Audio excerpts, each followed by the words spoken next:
Parlons laïcité, une émission proposée et préparée par RERS. RERS, les réseaux d'échange réciproque de savoir. RERS est un groupe d'éducation populaire. Les citoyens et les citoyennes participants et acteurs actifs sont sans distinction d'âge, de conviction politique ou religieuse, ni d'origine culturelle ou sociale. L'objectif est de participer concrètement à la vie de la République, même modestement, dans notre ville et dans notre région. C'est pourquoi chaque mois, nous nous retrouvons pour échanger autour d'un thème qui devrait nous permettre de cultiver et de développer notre liberté de conscience. Bonjour à tous et bienvenue pour cette nouvelle édition de votre émission favorite Parlons laïcité. Nous sommes toujours au centre social MJC Simone Signoret que nous remercions une nouvelle fois de nous accueillir dans ses locaux. Nous sommes aujourd'hui le jeudi 6 novembre 2025 et pour cet enregistrement nous avons l'immense plaisir d'avoir Guillaume de Pincé qui est venu pour participer à cette émission. Bonjour Guillaume. Bonsoir à tous, puis merci beaucoup pour votre invitation. Et avec plaisir, puisque ce soir nous allons parler de laïcité et transport en commun. Voilà, et puis on va pour avoir le plaisir d'écouter Alain qui va interviewer notre invité. Bonjour Alain. Bonjour à toutes et tous. Et bien sans plus attendre, je vous souhaite une bonne émission. Retrouvez l'ensemble de nos podcasts Parlons laïcité sur notre site www.rers-evry.fr. Guillaume de Pincé, bonjour. Vous êtes ergonome. C'est quoi un ergonome ? On va commencer par ça.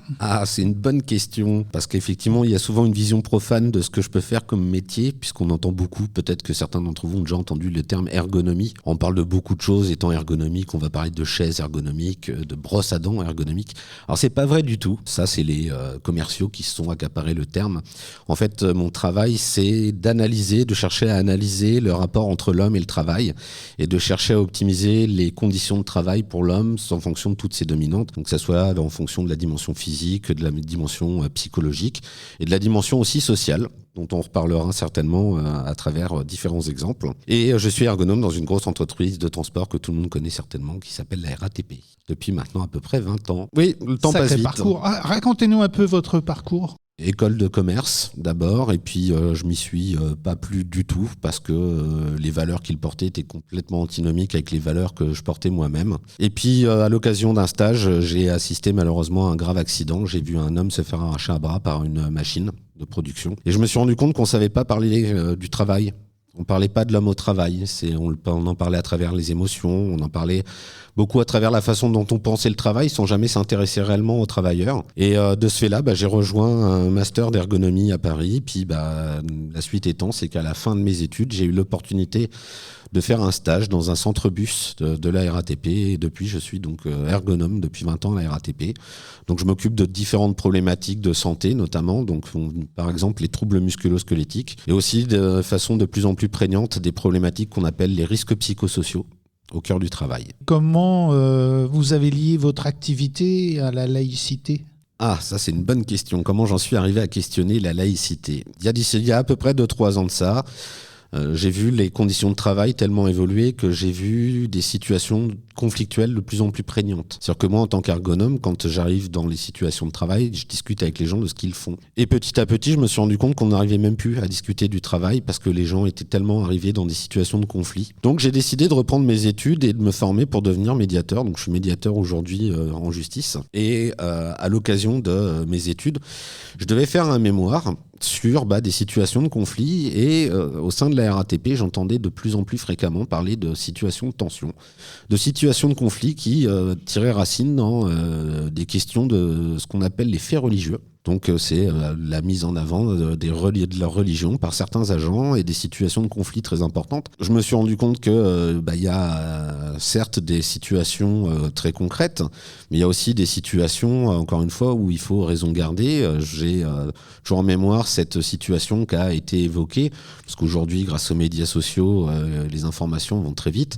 Et il avait par exemple été remonté le fait qu'un conducteur de bus, donc un machiniste, aurait refusé de prendre son poste de conduite après une conductrice. Et tout le monde s'est dit, ça c'est directement lié à sa religion.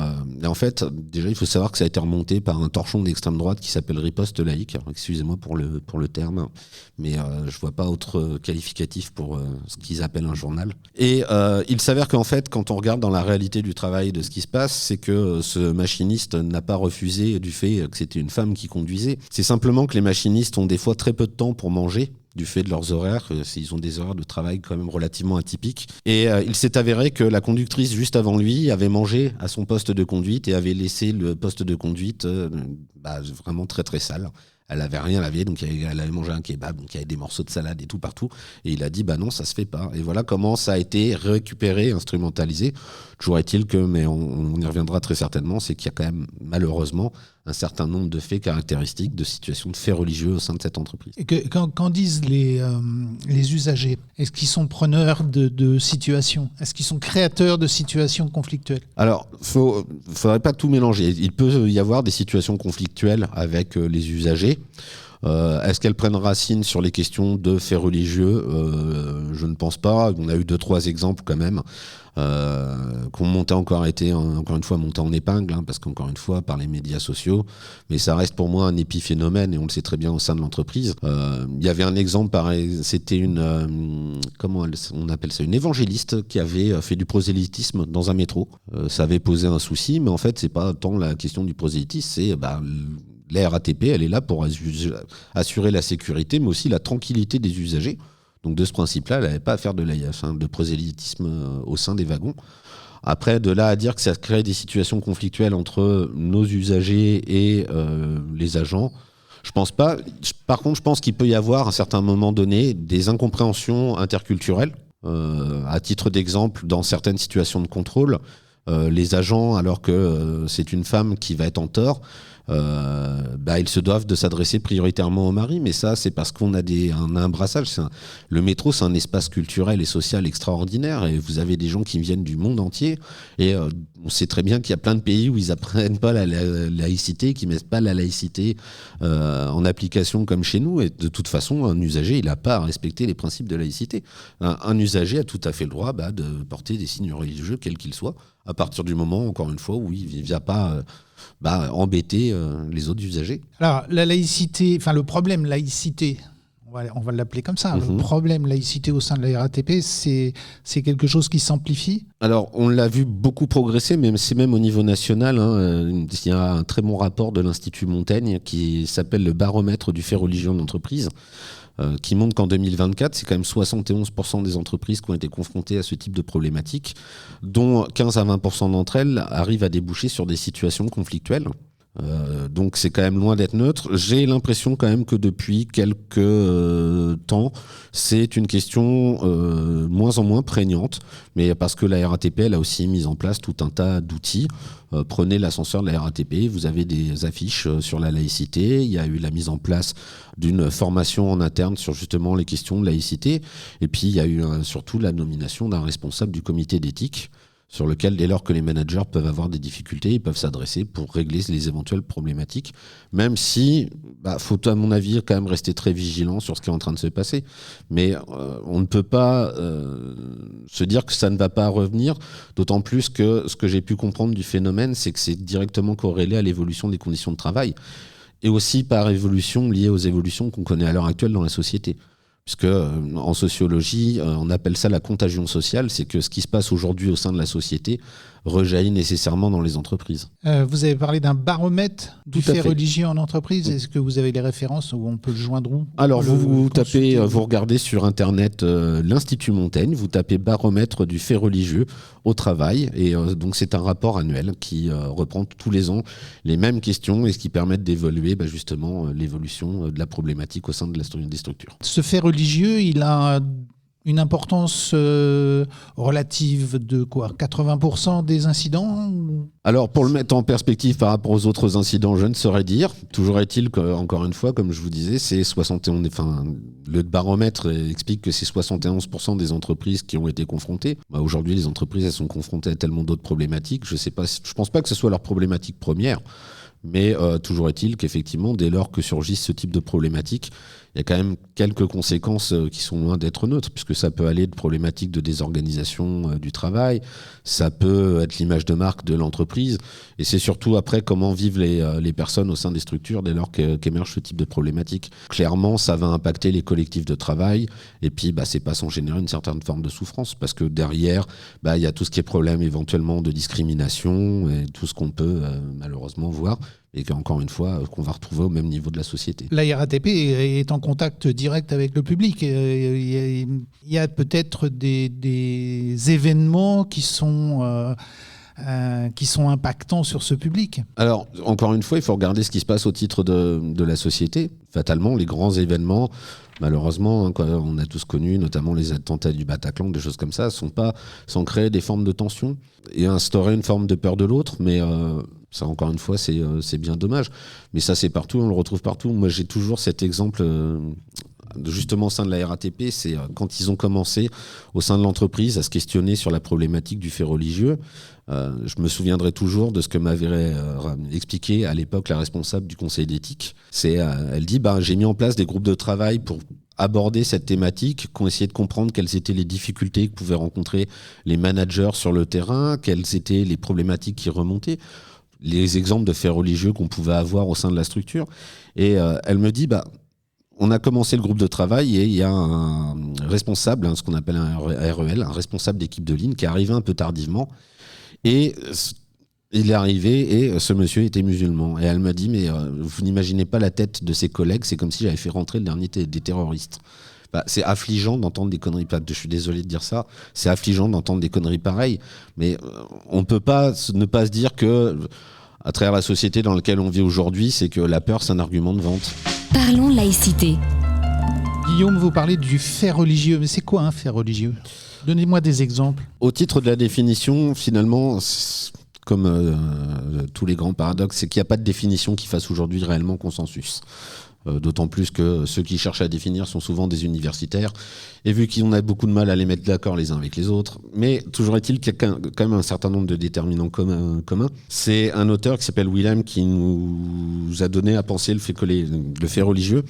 Il nous explique qu'il y a 4 dominantes, on sait déjà que c'est un fait collectif, parce que finalement la religion, elle sert aujourd'hui de substitut à l'identité professionnelle, c'est-à-dire que les gens ont besoin de reconstruire leur identité, et dès lors que vous ne pouvez pas la construire à travers le travail, mais tout le monde a construit un jour ou l'autre son identité par le travail.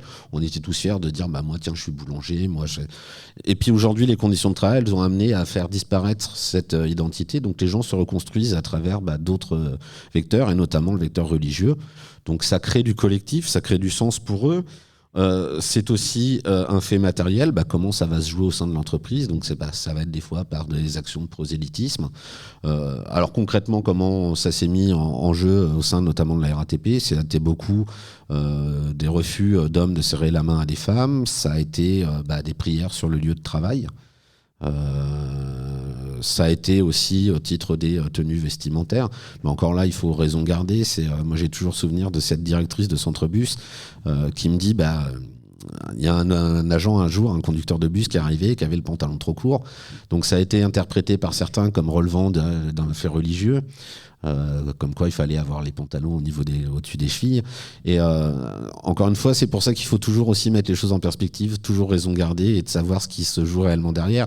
Parce que quand cet agent il a été convoqué, il a dit simplement non mais c'est juste le point habitat, pas le point habitat, le point habillement, qui n'avait pas de pantalon suffisamment long pour moi. Donc encore une fois, il faut toujours se poser les bonnes questions, de savoir où ça vient. D'autres faits, on sait aussi que le fait religieux, ça va jouer à travers une dimension symbolique, encore une fois, qui va permettre à l'être humain de construire son appartenance. Donc il y a 2 facteurs, donc il y a un facteur endogène, c'est au titre de la construction identitaire et à travers la dimension psychologique chez l'individu. Puis il y a un facteur exogène, c'est aussi tout ce qui se passe à travers la société, et notamment un phénomène qui est très bien connu en sociologie, qu'on appelle le stigma social. C'est que plus vous cristallisez sur une population, et Dieu sait que les médias, vous savez très bien qui sont les premiers à cristalliser sur certaines populations, Quand on voit aujourd'hui, prenez par exemple Le Point, regardez le nombre de couvertures qu'ils ont fait avec la question de savoir si l'islam était compatible avec notamment la République. Enfin, c'est lamentable.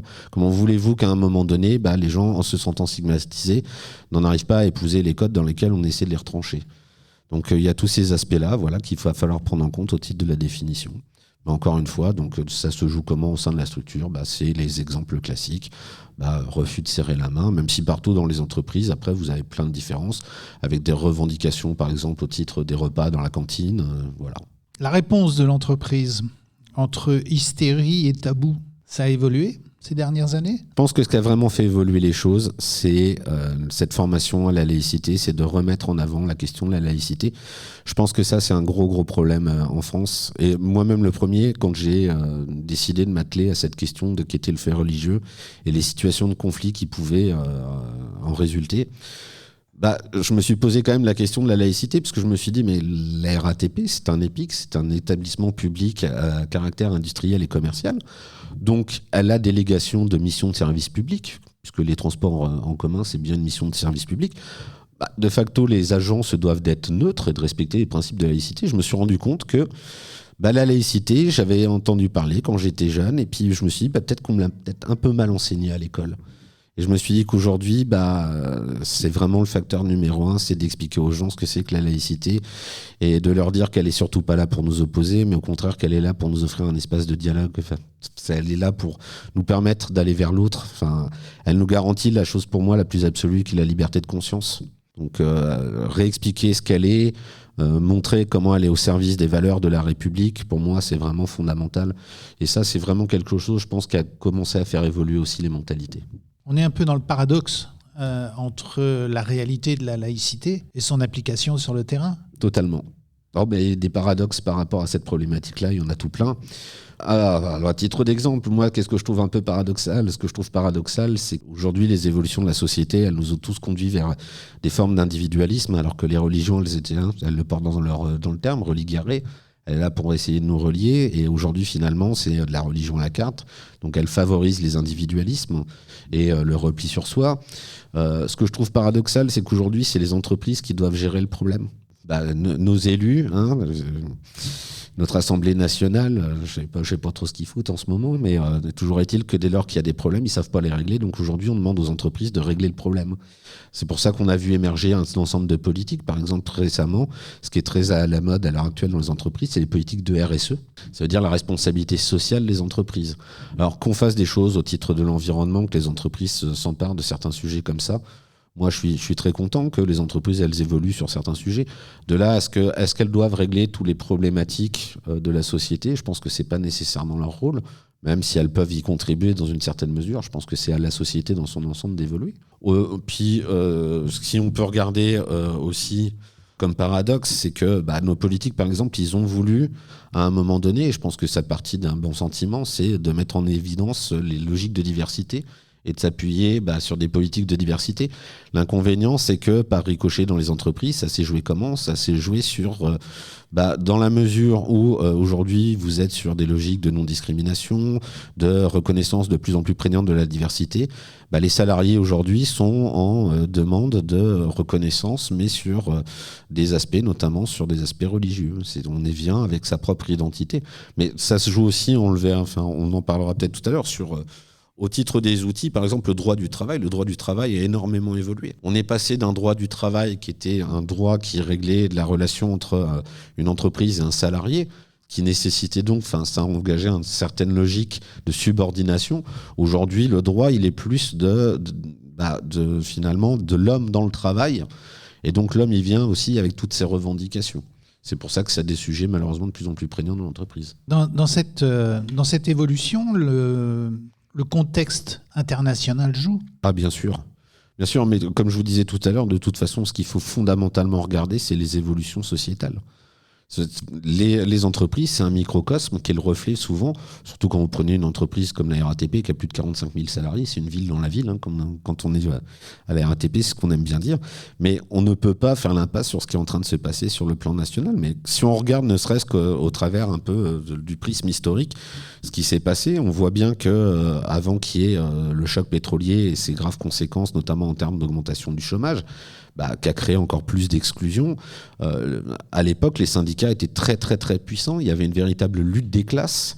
La CGT là-dessus était très très forte, et puis cette lutte des classes, elle s'est petit à petit, elle a été amenée petit à petit à disparaître, et aujourd'hui c'est finalement des revendications beaucoup plus identitaires, et les appartenances même dans le travail se font par des logiques autres que par l'appartenance à la lutte des classes, et toutes les évolutions qu'on a connues jusqu'à présent, elles nous ont conduit à l'émergence de ces différents phénomènes. On voit bien aussi que quand il y a une émeute de quartier, les bus sont brûlés en premier.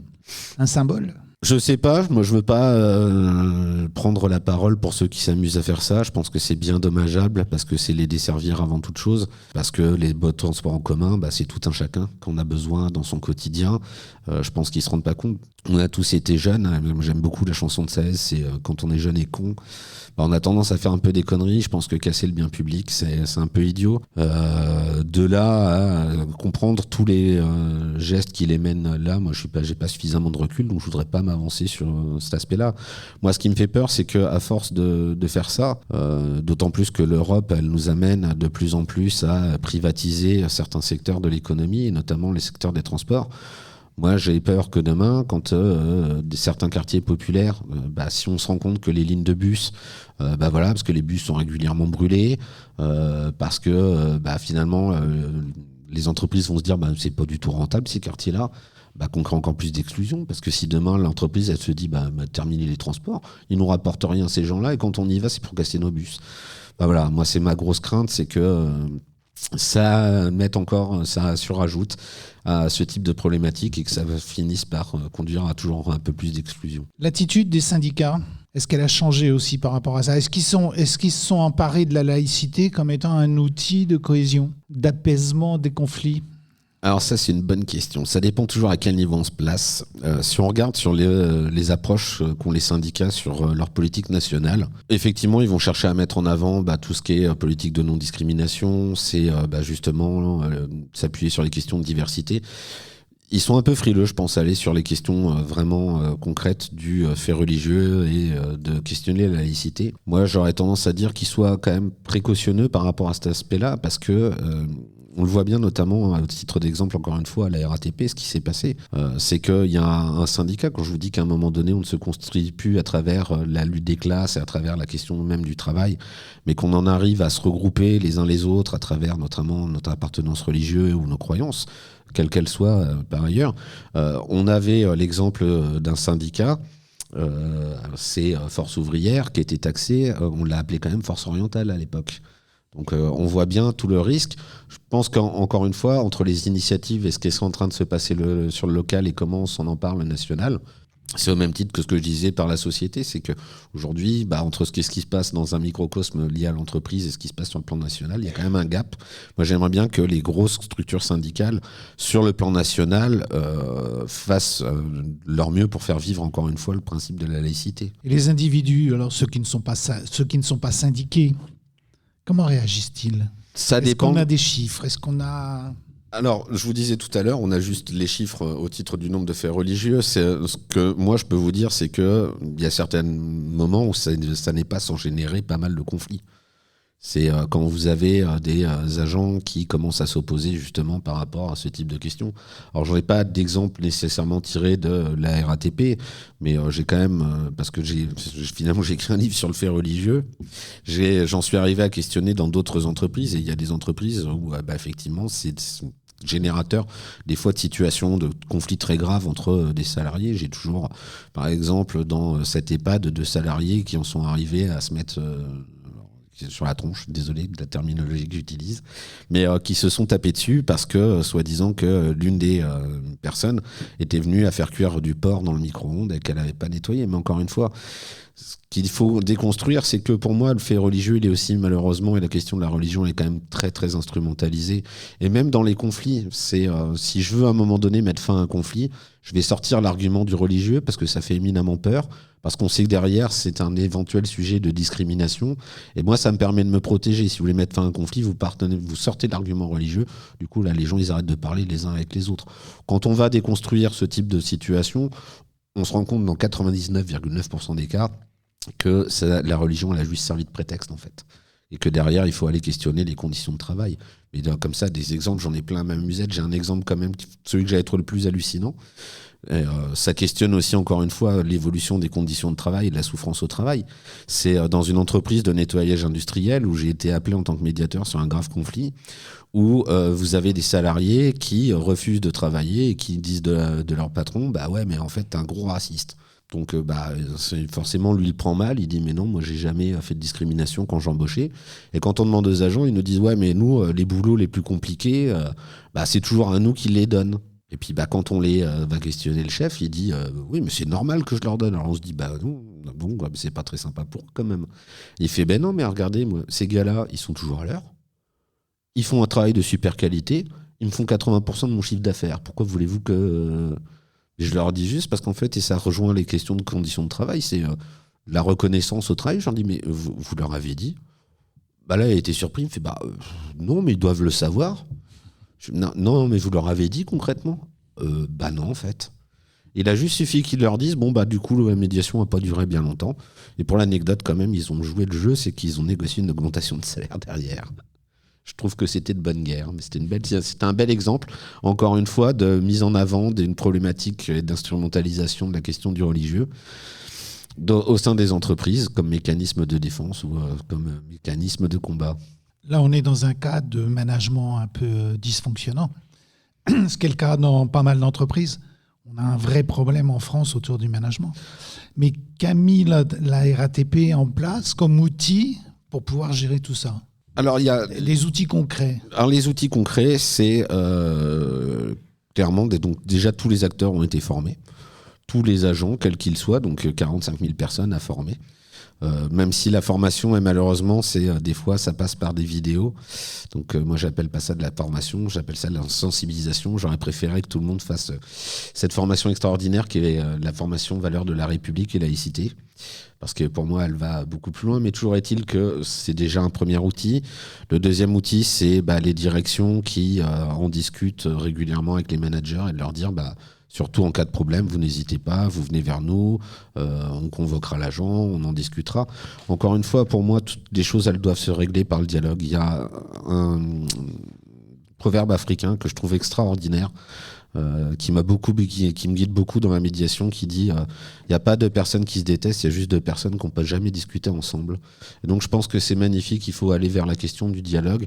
Et donc c'est aujourd'hui, parce qu'il y a certaines entreprises qui n'hésitent pas à utiliser la dimension coercitive, c'est facile, sanction directement.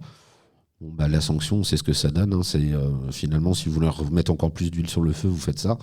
Non, je pense que la question, c'est de convoquer l'agent, d'en discuter, et puis aussi d'être un peu ferme et de ne pas avoir peur. Moi, j'ai toujours cette, encore une fois, directrice de centre bus. Un jour, un conducteur de bus refusait de serrer la main aux femmes, alors qu'elle est directrice. Et donc, elle va pour lui serrer la main. Il a refusé. Elle lui a dit, écoute, maintenant, c'est très simple. Moi, je veux bien que tu ne resserres pas la main, mais par contre, dans ces cas-là, tu serres la main à plus personne. Parce que si je te vois serrer la main une seule fois, là par contre tu vas te convoquer et tu vas voir ce qui va t'arriver. Partant de ce principe-là, il s'est mis à serrer la main à tout le monde. Voilà, c'est aussi ça à un moment donné, c'est de ne pas avoir peur, c'est de recadrer les choses.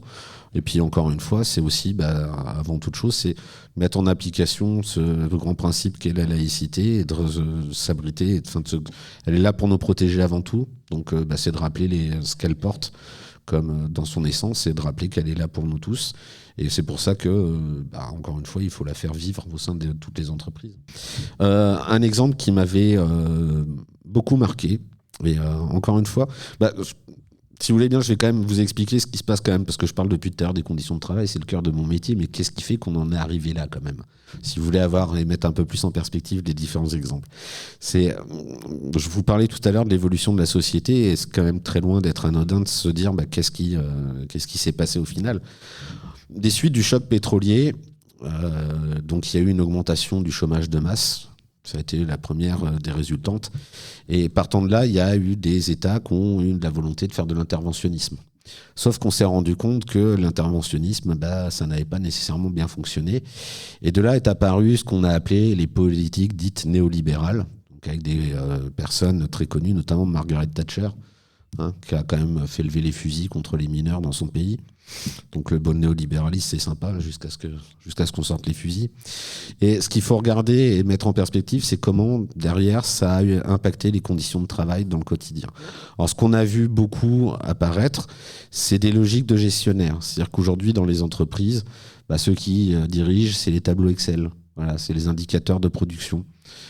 Donc derrière ça, vous vous retrouvez avec des gens qui passent leur temps à remplir des tableaux Excel et qui n'arrivent même plus à faire le travail pour lequel ils sont payés. Ce qu'on a vu émerger, c'est aussi la logique de la performance individuelle. C'est-à-dire qu'on a individualisé le rapport au travail. On a tout fait pour détruire les collectifs. Moi, je donne toujours cet exemple-là. C'est quand vous aviez quelqu'un, il y a une dizaine d'années, qui n'était pas bien comme collègue. Il y avait ses collègues qui venaient en renfort en disant au manager, non, t'es gentil, tu le laisses tranquille, il va pas bien. Et puis aujourd'hui, tout le monde a son bilan individuel, son appréciation annuelle. Et ce qui fait qu'aujourd'hui, quand vous avez un salarié qui est pas bien, tout le monde par la peur, et ça on appelle ça le management par la peur, qui vont se dire, mais surtout, faut que je dise rien parce que sinon, malheureusement, ça va être moi le prochain. Donc cet éclatement des collectifs, il n'est pas neutre. À titre d'exemple, si on revient sur la RATP, justement, il y a quelques années de ça, moi, quand j'ai commencé ma carrière, les machinistes, donc les conducteurs de bus, quand ils finissaient de faire le tour, vous avez quelqu'un derrière qui a un REL, un responsable d'équipe de ligne, et ce qu'on appelle aussi un régulateur. En fait, c'est un métronome. Il est derrière ses écrans, il voit les bus où ils sont placés, comme sur un GPS géant, il voit en temps réel et son but c'est de faire en sorte, en fonction des différents écarts, des problèmes qu'il y a sur la route, d'essayer de réguler de façon à ce que les bus puissent respecter l'intervalle. Et puis quand les conducteurs arrivaient en terminus, ils retrouvaient leurs collègues, ils trouvaient le régulateur, ils pouvaient échanger, ils discutaient. Puis ça participait aussi de l'efficacité du système, parce que un jeune conducteur qui disait tiens, il y a un problème là sur la route, aussitôt il y avait cette capitalisation des informations et ils vivaient à travers le collectif. On était content d'avoir cet espace-là. Et puis la logique étant, c'est de faire des économies d'échelle. Par exemple, ces régulateurs, ils ont disparu du terrain. On les a mis dans un centre, on les a centralisés dans un endroit, dans un bâtiment, un joli bâtiment en Seine-Saint-Denis. Et aujourd'hui, un régulateur, avant il avait 2-3 lignes à gérer, il se retrouve avec 5-6 lignes. En fait, il n'a même plus accès à l'autre. C'est-à-dire que quand il prend sa radio, quand il y a un conducteur qui l'appelle pour dire j'ai un problème, on ne sait même pas à qui on a affaire. Donc ça participe d'une forme de déshumanisation. Aujourd'hui, le machiniste, il se retrouve seul. C'est pas rare de les voir poser leur bus et puis limite, ils ne voient même plus leurs collègues. Donc ils passent leur temps sur leur téléphone, des choses comme ça. Ça a complètement éclaté les collectifs de travail. Mais quand vous éclatez un collectif, encore une fois, ça met à mal deux choses. Ça met à mal l'identité professionnelle et le sens du travail. Partant de là, les personnes, parce qu'on a tous besoin de sens, l'être humain, c'est son outil du fonctionnement neurocognitif, c'est quelque chose de fondamental. On a besoin de donner du sens à nos actions. Et puis là, l'être humain, c'est un animal social. D'ailleurs, au titre de la définition de la santé, il faut comprendre que ce qui fonde la santé d'un être humain, c'est la santé physique, c'est la santé mentale, mais c'est aussi la dimension sociale, qu'on a un peu malheureusement trop tendance à oublier. Quand vous avez des gens qui travaillent déjà sur des horaires atypiques, donc qui ne voient pas nécessairement leur famille les week-ends, qui se retrouvent seuls en terminus, au bout d'un moment, quand vous n'avez plus de sens, que vous n'avez plus de collectif, petit à petit, vous allez glisser vers la nécessité d'appartenir et de vous construire votre identité, et vous allez glisser fatalement vers d'autres logiques d'appartenance, et notamment l'appartenance religieuse. C'est pour ça que vous avez des collectifs religieux qui se sont petit à petit inscrits. Et le collectif, c'est bien, mais ça a certaines limites. Moi, j'ai cet exemple-là dans un supermarché. Mais toujours est-il qu'il y a, vous savez, dans certains supermarchés, il y a des vigiles. Et un jour, il y a une jeune vigile qui est embauchée, et un collectif fonctionne à travers ses propres règles. Et en fait, il s'avère qu'un jeune a volé un article dans cette grande surface. Et pour eux, quand vous les écoutez, ces personnes-là, c'est un peu, on va à la chasse, et puis dès lors qu'on chope un contrevenant ou qu'on chope un voleur, faut qu'il y ait sanction derrière. Et par humanisme, elle discute avec ce jeune, et ce jeune lui explique qu'il est en grave difficulté financière, qu'il n'a pas de quoi manger. Et elle, dans une logique de générosité, elle l'a laissé partir. Sauf que ça a tout de suite été interprété par son collectif comme relevant d'une question religieuse. C'est de toute façon, il est de telle couleur de peau, de toute façon, on voit bien, il a le même symbole que toi, vous avez la même religion. J'épiloguerai pas, encore une fois, sur ce qui se passe. Et du coup, elle s'est retrouvée du jour au lendemain rejetée par son collectif. C'est-à-dire que ses collègues refusaient catégoriquement de lui adresser la parole. Bon, ça, encore une fois, c'est quelques-uns des exemples que je peux apporter, que je trouve dramatiques au titre des conséquences que ça peut avoir. Encore une fois, malheureusement, il y a plein de fois où ça se régule très simplement. Hein. D'ailleurs, le collectif de travail est le meilleur régulateur. C'est quand vous avez quelqu'un qui veut commencer à imposer ses règles, si ses collègues lui disent non, t'es gentil, tes règles, tu nous embêtes pas avec. Ça se régule de tout seul. On peut essayer de mettre en place tous les différents outils qu'on veut. Pour moi, c'est le meilleur instrument qui soit pour pouvoir reléguer cette problématique aux oubliettes. La culture d'entreprise a évolué ou pas à la RATP, ou est-ce qu'on est encore au XVIIIe siècle et au poinçonneur des lilas, ce genre de choses, quoi. Qu'est-ce qui se passe quand un usager commence à s'énerver, par exemple? On appelle la police ou on essaye de réguler? Non, on essaie avant toute chose de réguler, bien évidemment. On cherche à réguler. Pourquoi ? Pour éviter déjà que... D'ailleurs, nos agents sont formés à la gestion de situations conflictuelles de ce type. Mais ça, c'est pareil. Moi, j'adore. C'est extraordinaire le nombre de stéréotypes. C'est quand vous discutez avec les contrôleurs, entre ce qu'on raconte dans les médias et le profil type de celui qui fait des bêtises dans les transports et ce qu'il vous raconte des fois comme situation qu'ils viennent à vivre, vous vous dites oui, de ces quatre, ça serait bien de se questionner encore une fois, de prendre un peu de recul. Par exemple, j'ai les contrôleurs qui me disent souvent on va entendre dire que c'est les jeunes qui viennent de banlieues ou de milieux défavorisés. Ils disent mais nous on adore quand on a affaire à eux parce que généralement on s'engueule un bon coup, mais ça n'ira pas au-delà et au moins il y a une forme quand même quelque part de respect.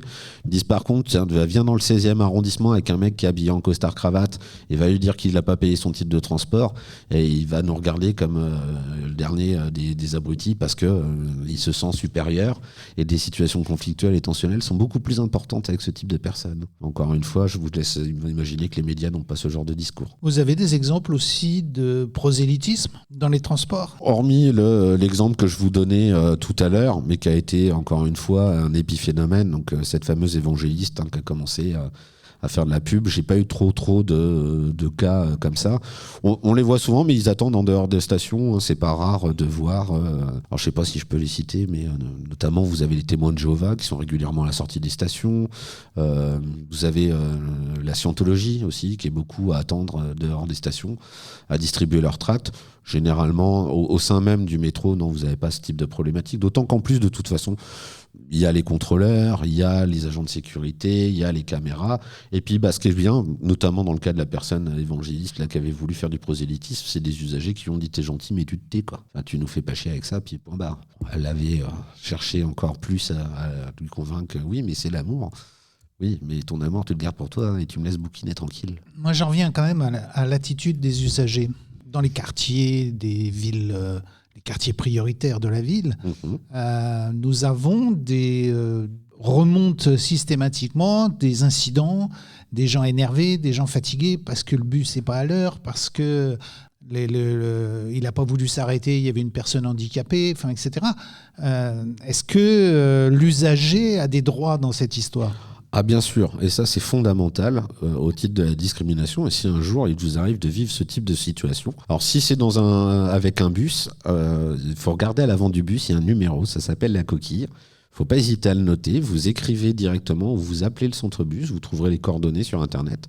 Et puis si jamais c'est un cas de discrimination, il ne faut pas hésiter à appeler ou à écrire au responsable du comité d'éthique de la RATP. Et bien sûr que c'est des éléments qui sont pris très très très au sérieux.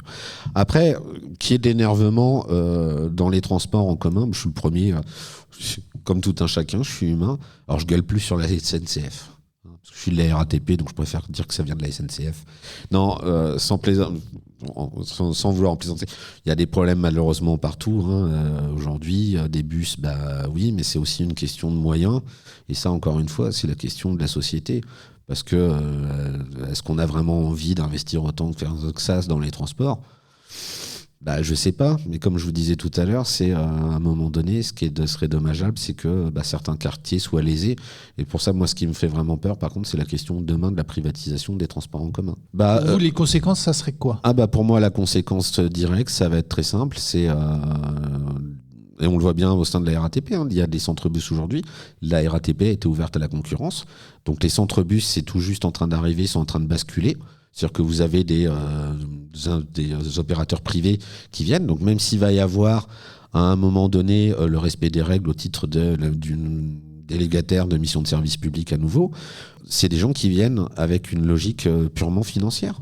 Donc demain, ils vont exploiter des lignes, ils se rendent compte que telle ligne de bus n'est pas rentable, soit ils vont l'abandonner, tout simplement. Et on va créer encore plus d'exclusion sociale. Enfin, voilà, l'argent, c'est bien, hein, mais si c'est pour nous diviser encore plus, non, je vois pas l'intérêt, quoi. Rentable pour une ligne de bus, ça voudrait dire quoi ? Un minimum de passagers ? C'est un minimum de passagers, c'est que tout le monde valide son titre de transport. Voilà, parce qu'encore une fois, c'est des indicateurs, ce qu'ils appellent leurs indicateurs de qualité, c'est le nombre de personnes qui ont validé leur titre. Bon, ça commence peut-être aussi d'accord par peut-être un peu de civisme, mais toujours est-il, moi je connais certaines lignes de bus. Moi j'ai commencé mon travail dans le premier centre-bus où j'étais, c'était un centre-bus en Seine-Saint-Denis. Bon, on savait que sur certaines lignes de bus, il y a des gens, il y a un tel niveau de pauvreté, on estimait que c'était 60 à 70% des usagers, des utilisateurs des transports en commun, qui malheureusement ne pouvaient pas nécessairement payer leur titre de transport. De là à dire est-ce que les transports, ça devrait être gratuit, je sais pas, ça serait peut-être un peu utopique. Toujours est-il que y a des gens pour qui le prix aujourd'hui d'un ticket de métro, si vous payez 2 tickets de métro, c'est 5 €, 5 € c'est un repas. Donc voilà. Donc si demain, il y a des gens qui malheureusement ne peuvent pas payer, ça va être encore eux les premiers à souffrir. Et ça, pour moi, c'est juste inadmissible. Tout à l'heure, je reviens un peu en arrière, mais vous parliez de la liberté de conscience. Est-ce que la liberté de conscience des usagers est respectée ? Bien sûr, encore une fois, je vous l'ai dit, la laïcité, la logique de neutralité ne s'applique qu'au personnel de la RATP. Dans la mesure où on est délégataire de service public, donc un conducteur de bus, par exemple, un conducteur de métro, se doit de respecter des règles qui sont simples. Pas de prosélytisme, tu ne dois pas afficher de symboles ostentatoires, donc de symboles religieux, et non plus de symboles ou d'appartenance politique, et tu ne dois même pas en parler. Tu fais ça dans ton cadre privé, mais ça n'empêche pas que même moi je travaille pour la RATP, je respecte très clairement la laïcité dans le cadre de mon travail au quotidien. Mais après, moi, je suis usager. Si dès en sortant du boulot, j'ai envie d'arborer un symbole ostentatoire du fait de ma religion, par exemple, si je suis pastafarien, que j'ai envie de me promener avec une passoire sur la tête, je le ferai avec grand plaisir. Et on n'aura personne. Bon, si je me promène avec une passoire sur la tête dans les transports, les gens vont me regarder un peu bizarrement, je pense. Mais toujours est-il qu'on ne pourra pas me l'interdire et on ne peut pas interdire aux usagers de faire ce qu'ils veulent à partir du moment donné où ils respectent encore une fois la tranquillité, la sécurité des autres usagers. Vous avez écrit un livre. Il parle de quoi ? Justement, de tout ce que je viens de vous évoquer sur la question du fait religieux au travail. Parce que des fois, je suis un peu bébête. Et quand j'ai fini mon mémoire universitaire, ma prof m'a dit « Ouais, c'est trop bien, tu devrais en faire un livre ». Donc je l'ai un peu prise au mot. Ma femme elle m'a dit vas-y, t'as raison, fais-le. Donc voilà, j'ai suivi. Et puis ce que je voulais à travers ce livre, c'est démystifier ces questions de faits religieux au travail et vraiment de chercher à expliquer aux gens que le fait religieux derrière, faut peut-être un peu creuser, il faut faire un pas vers l'autre. Faut apprendre à aller l'écouter. C'est là quand même. Moi, il y a une citation de Baudin que je trouve extraordinaire qui disait de richesse que d'âme. C'est justement ça qui est magnifique avec la laïcité, c'est de nous offrir la possibilité d'aller vers l'autre. Les cultures, chaque être humain est différent, chaque être humain est porteur de son histoire, de sa culture. Et c'est juste extraordinaire de pouvoir aller vers l'autre et de penser que ça doit encore plus nous diviser, de penser que si des êtres humains arrivent à revendiquer des questions et leur religion dans le milieu professionnel, faut peut-être se poser les bonnes questions et de se demander pourquoi on en est arrivé là. Qu'est-ce qui fait que du jour au lendemain, on a basculé vers ça ? Je vous le dis, moi, au titre de ce que j'ai pu analyser, c'est qu'il y a des facteurs pour moi très explicatifs. Encore une fois, qu'on va voir au titre de la société, à travers toutes les évolutions qu'elle a connues et qu'elle connaît encore aujourd'hui, et vu par encore une fois Contagion, aujourd'hui, on retrouve les mêmes mécanismes dans les entreprises. Et pour ça que je vous dis qu'aujourd'hui, moi, ce que je vois à travers les situations de conflit, c'est que, oui, il y a des gens qui vont parler de leur religion, mais avant tout, c'est peut-être aussi pour l'arbre qui cache la forêt. Et si on va creuser un petit peu ce qu'il y a derrière, encore une fois, 99% des cas que j'ai traités, non, on s'est servi de la religion peut-être par un mécanisme de défense. Puis c'est rassurant aussi de se raccrocher à quelque chose qui fonde notre identité. Mais derrière, c'est souvent des problématiques de conditions de travail avant tout. Et c'est ça qu'il faut commencer à investiguer. Parce que si on fait encore une fois, comme savent très bien faire nos politiques, de faire problème-solution, sans jamais savoir d'où vient réellement le problème, de l'avoir analysé, de chercher réellement à comprendre, et surtout de chercher à comprendre l'autre, on n'avancera pas. J'en reviens sur des problèmes d'actualité. Vous avez des gens qui, dans un train ou dans un bus, sortent un couteau et commencent à poignarder tout le monde. Vous en pensez quoi ? Est-ce que vous pensez, en parlant de conditions de travail, que les salariés de l'entreprise sont préparés à ce genre de situation ? Non, mais je crois que personne d'entre nous n'est préparé à ça. C'est juste atroce, c'est juste horrible. Encore une fois, est-ce qu'un être humain arrive à basculer dans la folie au titre de la religion ? Je crois qu'il n'y a pas besoin de la religion. Je crois qu'il y a tout le contexte sociétal qui fait que, encore une fois, la religion, elle est certainement prétexte. Il y a des gens qui ont besoin de ça pour se construire leur identité et qui passeront à l'acte du fait de la folie. Mais derrière, il serait peut-être intéressant de questionner sur son parcours de vie, sur ce qui a pu l'amener à ce niveau-là. Moi, ce que je souhaite à tout un chacun, c'est de vivre le plus sereinement possible et en paix. Et non, personne n'est préparé à vivre ce type d'événement. Mais encore une fois, avant de commencer tout de suite à cristalliser sur des personnes et sur leur religion, c'est cherchons à comprendre qu'est-ce qui fait que la personne elle en est arrivée là et à passer à l'acte et à faire preuve d'un... Est-ce qu'on peut parler de folie ? Je sais pas. Moi, je suis pas psy, donc j'ai pas tous les tenants et les aboutissants de comment les hommes en arrivent là. Je me dis juste qu'il faudrait que cette société elle soit un peu plus apaisée, parce que de ce que je vois de notre société aujourd'hui, tout est fait pour surtout encore mieux nous diviser. Et moi, je trouve juste ça dommageable. Enfin, quand on voit aujourd'hui, quand il suffit d'allumer la télé, si vous voulez voir des discours de haine, si vous voulez voir des discours qui nous séparent, qui nous éloignent tous les uns des autres, je pense qu'il n'y a pas mieux à faire. Éteignez la télé, c'est le premier truc à faire. On est en période électorale, ça va pas s'arranger ? Non, parce que nos politiques ont l'art et la manière d'instrumentaliser notamment la laïcité. Quand j'entends dire que la laïcité, c'est ta religion, c'est chez toi, c'est pas dans l'espace public, ça contredit complètement à l'esprit de la laïcité. Donc encore une fois, c'est l'adage veut comme le monde, c'est diviser pour mieux régner. C'est le jour où le peuple se lèvera comme un seul homme et qu'il ira dire aux politiques qu'est-ce que vous avez fait de la caisse en attendant, et puis arrêtez de jouer avec nos sous. C'est toujours facile de diviser les hommes. Mais ils sont bien contents de ça. C'est fait pareil dans le monde du travail. Éclater les collectifs de travail, c'est pareil, vous n'avez plus de résistance en face de vous. Puis, quand je parle du management par la peur, qui est une forme de management qui malheureusement a lieu dans certaines entreprises. D'ailleurs, le meilleur exemple qu'on a connu à l'époque et qui a vraiment questionné les risques psychosociaux, c'était l'affaire de France Télécom. Je pense que certains d'entre vous s'en rappellent très certainement. Tout le temps qu'on distillera la peur, avoir peur, c'est déjà faire un pas en arrière. Ne plus avoir peur, c'est la première chose à faire pour aller vers l'autre. Est-ce que la RATP communique en direction des usagers sur la laïcité, sur justement ces règles de bien vivre ensemble ? Alors, elle communique sur le bien vivre ensemble, surtout, c'est au titre de, faut pas embêter l'autre, mais elle n'a pas à expliquer aux gens ce que c'est que le principe de laïcité, puisqu'un usager n'a pas à respecter le principe de laïcité. Un usager, encore une fois, n'a pas à être neutre. Non, par contre, ce qu'ils font, c'est ils essaient de faire des campagnes de pub ou de sensibilisation sur le civisme, des choses comme ça. Bon, est-ce que ça marche, est-ce que ça marche pas ? Moi, je peux pas vous dire. Toujours est-il que je vous souhaite juste de prendre les transports en commun, mais vous pouvez avoir la religion que vous voulez. On vous embêtera jamais avec ça. Et encore une fois, si un jour vous vous sentez victime de discrimination, que ce soit par un conducteur ou par n'importe quel personnel, surtout faites-le nous savoir. C'est le plus important et on réagira toujours. L'entreprise, elle réagira parce que, et là-dessus, elle est très au fait, c'est qu'on ne laissera rien passer sur toutes ces questions de discrimination. Ça, c'est juste hors de question et tant mieux. Comment voyez-vous l'évolution de tout ça dans les années à venir, en dehors de l'aspect électoral qui va nous tomber dessus ? Alors, je ne suis pas quelqu'un de nature très optimiste. Donc j'aurais tendance à dire que je ne suis pas forcément certain que certaines choses vont s'arranger. Mais j'ai un espoir quand même. J'ai une chance extraordinaire, c'est que ma femme est professeure des écoles.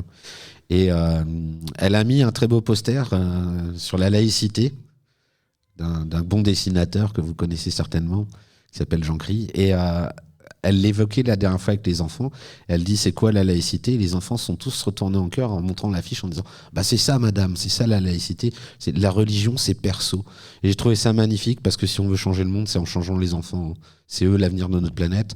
Et moi, je suis content de voir que ça commence à évoluer dans leur tête à eux aussi. Et il faut les protéger. Et justement, la laïcité, elle est faite pour qu'ils puissent vivre en harmonie tous ensemble les uns avec les autres. Donc on a plus qu'intérêt à la protéger et à la faire vivre. Parlons laïcité. Une émission proposée et préparée par RERS, les réseaux d'échange réciproque de savoir. Merci beaucoup Guillaume pour cette première heure d'intervention et on va passer tout de suite aux questions-réponses du public. Donc qui veut poser la première question ? Bonjour. Merci beaucoup pour cette intervention. Moi je m'appelle Idriss, je suis professeur d'histoire-géographie sur la ville d'Évry.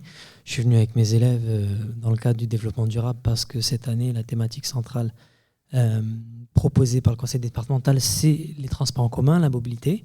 Mais bon, dans le cadre de notre enseignement, bien sûr, on parle de laïcité et les élèves sont très au fait de ce que c'est que la laïcité. Et donc, ça fait plaisir d'avoir un intervenant qui est au fait, lui aussi, de ce que c'est la laïcité, qui a même écrit un livre dessus et qui a je pense, une image très positive de ce beau principe.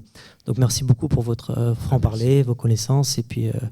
malgré tout, votre message d'espoir, même si vous êtes pessimiste de nature, c'est quand même, Merci. C'est quand même agréable d'avoir ce genre de discours.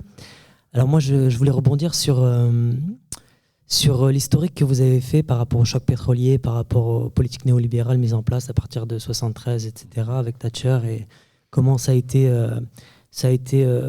vécu à l'intérieur de votre corporation, de votre branche de métier.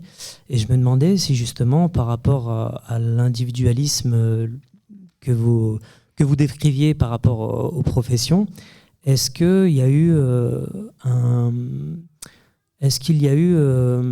un effort pour valoriser le corporatisme au niveau de la RATP qui aurait été porté par les syndicats, même après les années 70-80, pour pouvoir proposer, je sais pas, des fêtes, des réunions, même des activités communes avec un CE qui serait important et qui pourrait réunir au-delà justement de l'identitaire que vous décriviez. Est-ce qu'il y a eu un effort porté par les syndicats ou alors par la direction de la RATP pour pouvoir justement faire que finalement l'identitaire religieux soit anecdotique par rapport à ce corporatisme qu'on connaît dans d'autres branches qui est fort. Je pensais que c'était le cas aussi à la RATP, c'est pour ça que je vous pose la question. Très bonne question. Alors, quand ça s'est joué dans les années 70, ça a pris du temps, hein, cette mise en place de ces conditions de travail qui ont tant impacté le milieu professionnel.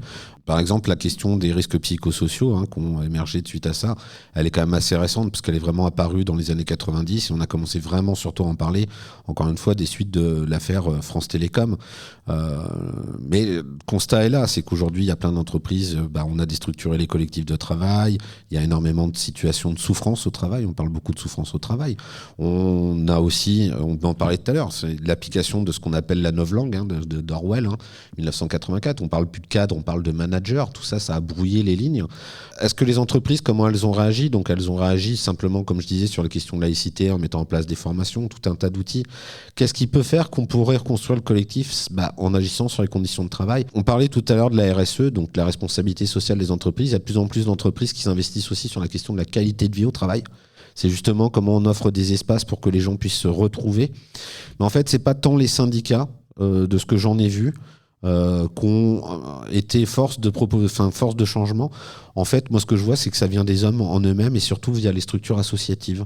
Je pense qu'il y a beaucoup, par exemple, au sein de la RATP, des associations qui se sont construites.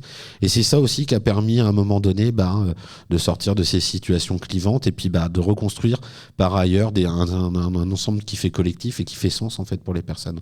Et c'est bien qu'il y ait eu des actions individuelles comme ça qui aient permis de faire émerger. Donc, aujourd'hui, à la RATP, il y a tout un tas de tissus associatifs. Et puis, il y a plein de choses qui sont faites. Et aussi, par exemple, vous parliez du CE, il y a plein de choses qui sont faites pour notamment que les enfants puissent partir. Et ce que j'aime beaucoup dans la logique du CE, c'est que en fonction de que vous soyez agent ou agent de maîtrise, cadre, les subventions qui vont être données à la personne sont vraiment éminemment différentes, ce qui permet de créer et de recréer cette mixité sociale qui est si fondamentale. J'ai une question pour vous. Quand vous avez dit une agression dans les trains, quelle est votre réaction, les agressions dans les bus et... Moi, mon émotion personnelle, c'est de la tristesse. C'est tristesse parce que ça fera des victimes, ça fera des gens malheureux. Et puis de la colère. Mais la colère, c'est éminemment plus adressé à ceux qui nous dirigent, qui n'ont jamais su prendre le problème, qui ne l'ont jamais compris. Je crois qu'ils n'ont jamais... Je me pose même la question de savoir s'ils ont cherché un jour à comprendre le vrai problème. Comme disait en substance Einstein, si vous avez un problème, vous le confiez à des politiques, vous aurez 2 problèmes. Voilà, j'ai de la colère contre les gens qui n'ont rien fait et qui fait qu'on en est arrivé là aujourd'hui dans notre société, qu'il y a autant de violence. Mais moi, à titre personnel, je suis éminemment triste de voir que des hommes en arrivent là. Bonjour, je voulais vous demander une question. Vous avez dit que vous avez créé un livre. Est-ce qu'on peut l'acheter ? Alors, je vais pas faire de pub, mais les grands distributeurs de livres, oui, tu tapes mon nom, puis le nom de mon livre. Donc, il s'appelle Faits religieux et travail. Et tu peux le trouver dans les bibliothèques. C'est dur t'es peut-être encore un peu jeune pour le lire, mais au contraire, lis-le d'ici quelques années, ça fera, voilà, si t'as envie. Mais sinon tu peux l'emprunter parce qu'ils en ont un exemplaire au RERS. Au réseau d'échange réciproque de savoir, on a un centre de ressources laïcité et Guillaume nous a dédicacé le livre et puis il est dans notre bibliothèque, dans notre local aux Pyramides, donc il est tout à fait à disposition, pas de problème. Bonjour, moi je voudrais savoir qu'est-ce qui est permis aux conducteurs quand ils se retrouvent face à une situation délicate dans le bus ou des personnes qui veulent monter, qui commencent à avoir une attitude contraire à la laïcité. Quelles sont leurs possibilités en fait d'intervention ? Et qu'est-ce qu'ils ont le droit de faire ? Alors ça, c'est une très bonne question. Dans l'éventualité, par exemple, où il y a une personne qui se mettrait à faire du prosélytisme dans le bus, à titre d'exemple, il peut gentiment l'inviter à descendre de son bus, tout simplement. Après, ce que je leur souhaite simplement, c'est de ne pas se mettre en danger, de ne pas arriver à des situations d'agression et de violence. Malheureusement, c'est ça qui retient aussi les gens, c'est malheureusement la peur des conséquences. Alors, ils ont quand même un système de dispositifs, ils ont par exemple le système d'alarme discrète. Il faut savoir que si jamais ils ont le moindre problème, ils ont un petit bouton d'appel d'urgence qui déclenche une alerte, alors qui est pas audible dans le bus, parce que mais par contre la personne, elle a aussi une vitre anti-agression. Enfin, il y a tout un tas de choses. Et puis ils ont aussi un ensemble de sensibilisation sur justement comment gérer ce type de situation. Moi, je me rappellerai toujours, j'avais un jeune comme ça. Il y avait une situation de très grave tension et le jeune machiniste, il n'a pas eu peur, il a ouvert son truc, il a été voir les personnes, il s'est interposé, il les a regardés, il y en a un, il l'a engueulé dans sa langue d'origine, l'autre il l'a engueulé en français, les 2 autres ils étaient calmés, ils ne savaient plus quoi dire, les 2 personnes sont descendues. C'est pas donné à tout le monde, mais moi je souhaite qu'il n'y ait pas de situation de tension comme ça. Ils ont quand même un certain nombre d'outils, mais ils restent toujours malheureusement en première ligne, et des situations d'agression très graves, il y en a. En sortant ne serait-ce que du contexte simplement religieux, mais des situations de tension.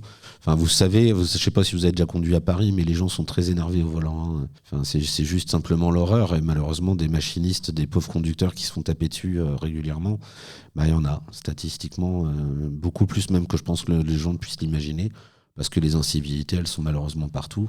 Et sur la route, la route a tendance à rendre les gens un peu fous, je crois. Est-ce que vous pensez que les jeunes de nos jours rigolent sur des blagues spéciales comme sur les blagues à propos de la couleur de peau ou sur les religions ? Vous pensez que la cohabitation avec les jeunes sont toujours possibles ou pas ? Bien sûr, il faut juste aller vers les jeunes. Il faut s'adapter à votre langage, à vos mœurs, à vos coutumes, TikTok, tous ces trucs-là. Mais bien sûr que c'est tout à fait possible. Bonjour, c'est pour demander qu'est-ce qui vous a donné envie de faire ce métier ? Qu'est-ce qui m'a donné envie de devenir ergonome ? C'est ce que je disais, c'est qu'un jour je travaillais dans une entreprise et j'ai vu un monsieur qui avait eu un très grave accident. Quand j'ai vu que ce monsieur avait eu ce grave accident, j'ai été très très choqué par ce que disait la direction. Le directeur de l'entreprise, il disait mais il n'a pas fait attention. En fait, c'était comme si c'était de sa faute, alors que le monsieur il a perdu son bras. Donc c'est comme si on disait en gros. Ouais, c'est de ta faute de t'être gravement blessé et toutes les répercussions que ça a eu derrière, parce que ce monsieur derrière, quand on a des fois des graves accidents, on peut pas rester dans le travail. Et moi j'ai été choqué par ce genre de discours et je me suis dit mais encore une fois on parle du travail tous les jours, en fait on sait pas réellement en parler parce qu'on s'intéresse jamais à ceux qui font le travail. Moi j'adore j'ai la chance de faire un travail que j'adore. Et j'apprends tous les jours des hommes que je rencontre. Récemment j'étais dans une mairie, je travaille avec les rippers, les gens qui ramassent les poubelles. J'ai appris des choses extraordinaires. Les gens ils ont une intelligence. J'ai vu une intelligence se déployer. C'était l'exemple que j'ai trouvé magnifique. C'est dans une cour d'école, il était en train de balayer. Et il m'a regardé, il m'a dit tiens, essaye de faire un tas. Parce que lui, il a fait un tas alors qu'il pleuvait, il y avait du vent. Moi, tu passes 2-3 coups de balai, c'est horrible. Et lui, il va faire un tas magnifique. Et il n'y a pas une feuille qui bouge. Ça, c'est les compétences humaines dans le travail. Et c'est toute l'intelligence de l'homme. Donc moi, je déteste les étiquettes sociales. Pour moi, il y a que des hommes. Et puis quand tu t'intéresses vraiment à eux, tu découvriras plein de choses parce que c'est une vraie richesse. Oui, bonsoir. Merci pour votre présentation. J'ai été très sensible à la reprise historique des dégradations des conditions de travail. Et on l'a vu, nous, à l'éducation nationale, clairement aussi, que l'humain se détricote beaucoup. Il y a de moins en moins de personnel. Voilà, des conditions qu'on connaît. Et c'est moins une question que une information que j'ai. À l'époque, quand je travaillais encore, c'est constitué un groupement qui s'appelle l'Appel des appels, qui est mené par Roland Gori, qui est un psychanalyste, qui existe toujours. Donc c'était dans les années 2005. Et l'Appel des appels, c'était justement, ça a commencé par les métiers plutôt sociaux, infirmiers, médecins, enseignants, qui avaient des soucis dans leur travail parce que effectivement, à force d'individualiser les gens dans leur métier, il n'y a plus de collectif et on reporte sur les personnes la responsabilité des problèmes qui se posent. Et dans l'appel des appels, c'est donc des associations qui sont mises en une association, l'appel des appels, et qui dénoncent et qui tentent de trouver des options pour aider les personnes à refaire collectif, en fait. Donc voilà, j'ai bien aimé parce que c'est vrai que les conditions de travail actuelles, on le voit, et découlent de cette individualisation qui est portée sur le travail. Et j'ai beaucoup aimé aussi ce que vous avez dit, parce que j'avais jamais pensé ça comme ça, sur le fait que le fait religieux caché était une façade. Et vraiment, je vous remercie parce que ça donne à penser. Avec grand plaisir. Que rajouter ? Si on cherche à faire collectif dans la fonction publique, c'est très très bien, parce qu'on en manque, parce que les gens sont malheureux. Regardez le nombre de souffrances, de personnes qui sont en souffrance psychique au travail. Il y a quelques années, par exemple, je parlais pas du burn-out. Le burn-out, alors faut pas juste l'évoquer, parce qu'il y a quand même des effets de mode psychologiques. Par exemple, tous les enfants sont HPI, c'est bien connu. Mais au-delà même de la plaisanterie, c'est quand on voit une personne dans quel état elle ressort d'un burn-out, oui, il y a vraiment quelque chose à reconstruire. Et si c'est les entreprises qui doivent s'emparer des problématiques de la société, ça peut être un super tremplin, justement, qu'au niveau des entreprises, on commence à se dire qu'il serait intéressant de refaire collectif et que les hommes se réunissent à nouveau les uns avec les autres. Mais la fonction publique, c'est dramatique ce qui est en train de s'y passer. Parce qu'au-delà même, quand les gens parlent des conditions de travail, oui, mais pourquoi il y a tant d'absentéisme, de turnover ? Faut peut-être se poser la question de pourquoi les êtres humains ils en arrivent là. Et effectivement, tout ça, c'est lié à comment se déroulent les conditions de travail. Mais ça, c'est parce que les conditions de travail sont pensées par des hommes qui ne connaissent pas le travail. C'est ça qui est dramatique. Et encore moins nos politiques. Je suis même pas sûr qu'ils connaissent le mot travail, d'ailleurs. On a déjà posé la question, c'était quoi qui vous avait poussé à faire ce métier ? Mais moi, je veux poser la question, il s'appelle comment votre métier ? Je suis ergonome. Ergonomie. Alors, pour t'expliquer, quand il y a des problèmes au travail, quand les gens ils sont malades dans le travail, alors ça peut être différentes maladies. On a des maladies, comme je disais tout de suite, ce qu'on appelle les risques psychosociaux, c'est les gens qui vont pas bien, qui font des dépressions, des choses comme ça. Tu as aussi des maladies physiques, ce qu'on appelle les troubles musculo-squelettiques, c'est des affections. Par exemple, c'est des douleurs aux poignets, c'est des douleurs aux épaules, des choses comme ça. Moi, je vais aller analyser dans le travail ce qui se passe, je vais regarder comment les gens travaillent. Et en fait, on te rend compte que souvent, c'est les gens qui s'adaptent au travail. Des fois, le travail il est très mal pensé. Moi, je vais repenser les conditions de travail de façon à ce que les gens ils puissent travailler beaucoup plus simplement et puis que ça soit beaucoup plus simple pour eux, à la fois physiquement puis psychologiquement. Que pensez-vous de la sécurité dans les trains, bus et pour rentrer dans tout ce qui est gare et bus? Qu'est-ce que je pense de la sécurité ? Je le disais tout à l'heure, il y a des dispositifs de sécurité qui existent. Après, il y a des gares, il faut que ça soit en réfection parce qu'il y a des endroits... il y a encore des travaux à faire. Les nouvelles gares sur les nouvelles lignes vont être vachement plus belles. Elles sont beaucoup plus éclairées et tout. Mais après, toutes les gares... après, le métro, il est vieux. Le métro, il y a plus de 100 ans. Mais il y a des caméras partout. On ne le sait pas, mais elles sont très, très discrètes. Mais des caméras de surveillance, tu en as partout dans le métro. Bonsoir. Alors, moi, je me questionne plus sur des outils qu'on pourrait avoir quand un collègue est dans une revendication religieuse très forte et qui a un impact sur les relations dans le travail et éventuellement sur le public? Ah, alors ça c'est une très bonne question. Comme je le disais tout à l'heure, pour moi le meilleur mécanisme de régulation, c'est si on est seul à se dresser contre lui, à lui dire qu'écoute, tes revendications elles n'ont pas de place ici, à un moment donné c'est au collectif. Collectivement, faut lui dire, faut pas hésiter.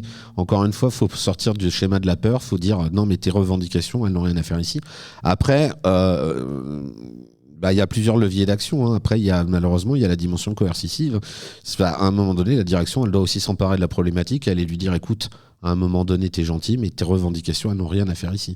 C'est pas l'espace. Et encore une fois, moi, je suis subjugué par le fait que vous ayez des personnes qui, on arrive à faire du prosélytisme au sein, surtout s'ils sont dans des structures, notamment publiques, où ils doivent de respecter le principe de neutralité. Bon, t'es gentil, tu fais ça en dehors, quoi. Mais oui, c'est effectivement des fois malheureusement éminemment complexe. J'ai pas la solution magique, hein. Je peux pas vous l'apporter sur un plateau. Je dis juste qu'à un moment donné, c'est si le collectif lui dit t'es gentil, mais ça reste chez toi. Tu nous embêtes pas avec ça. C'est par là déjà que ça commence. Grâce à votre travail, est-ce que vous avez vu des choses choquantes, inacceptables ou inhumaines? Alors j'ai malheureusement travaillé sur des accidents du travail et c'est toujours très dur de travailler sur des gens qui ont des accidents parce qu'il y a des accidents très graves. Ce que j'ai vu d'inhumain dans le travail, c'est justement cette déshumanisation, ces étiquettes sociales que les gens ils se mettent. Tu sais, c'est pas parce que t'es cadre que tu dois parler à un salarié méchamment. Non, on est tous humains, on est tous faits dans le même moule, hein, on est tous faits de chair et de sang. Et c'est pas parce que t'es responsable ou que t'es ingénieur ou quoi que ce soit. Tu vois, la beauté, elle est derrière chaque être humain. Mon papa m'a appris une très belle phrase un jour, parce que je fais le même métier que mon papa aussi. Mon papa, un jour, il me posait la question de qui dirige une entreprise. Alors ça peut donner lieu à plein de réponses, ça peut être le client, ça peut être voilà. Il me dit non mon fils, tu t'apprendras qu'il y a 2 personnes qui dirigent une entreprise. La première, c'est le dirigeant, et c'est tout à fait normal, c'est son rôle. Et la deuxième, c'est la personne qui nettoie les toilettes, parce que s'il arrête de les nettoyer, tout le monde est dans la merde. J'ai trouvé ça magnifique. Alors c'est un peu cru, je suis désolé. Je devrais pas dire ça, qu'il y a des enfants, mais... S'il y a des agressions, vous agirez comment? Alors s'il y a une agression, comment on gère? Il y a tout un accompagnement qui est mis en place par la RATP, qui est un accompagnement psychologique. Alors ça va dépendre des résultats. Ce qu'on ne souhaite jamais, c'est que la personne elle aille à l'hôpital, des choses comme ça. Mais il y aura toujours un accompagnement. Donc les managers sont formés déjà à faire ce qu'on appelle un entretien de réaccueil. C'est-à-dire que si la personne elle a été absente du travail parce qu'elle a subi une grave agression, on va surtout pas, là, par exemple, si elle est conducteur de bus, on va s'assurer qu'elle est vraiment apte psychologiquement à reprendre. Et si jamais elle va pas bien, on a tout un accompagnement par des spécialistes, des médecins. On a aussi des médecins du travail à la RATP qui font un très gros travail par rapport à ça d'accompagnement. On s'assure toujours que la personne aille bien parce que il en va de la sécurité de nos usagers, puis il en va aussi de la sécurité de la personne. Et c'est quand je parle de sa sécurité, c'est aussi sa sécurité psychique. Enfin, il est hors de question qu'on. Voilà. Elle a de ça qui est fabuleux, la RATP, c'est qu'elle a gardé ce côté quand même très humain, parce que c'est aussi lié à son histoire. C'est pour ça que je disais aussi que j'ai très très peur du fait de la privatisation.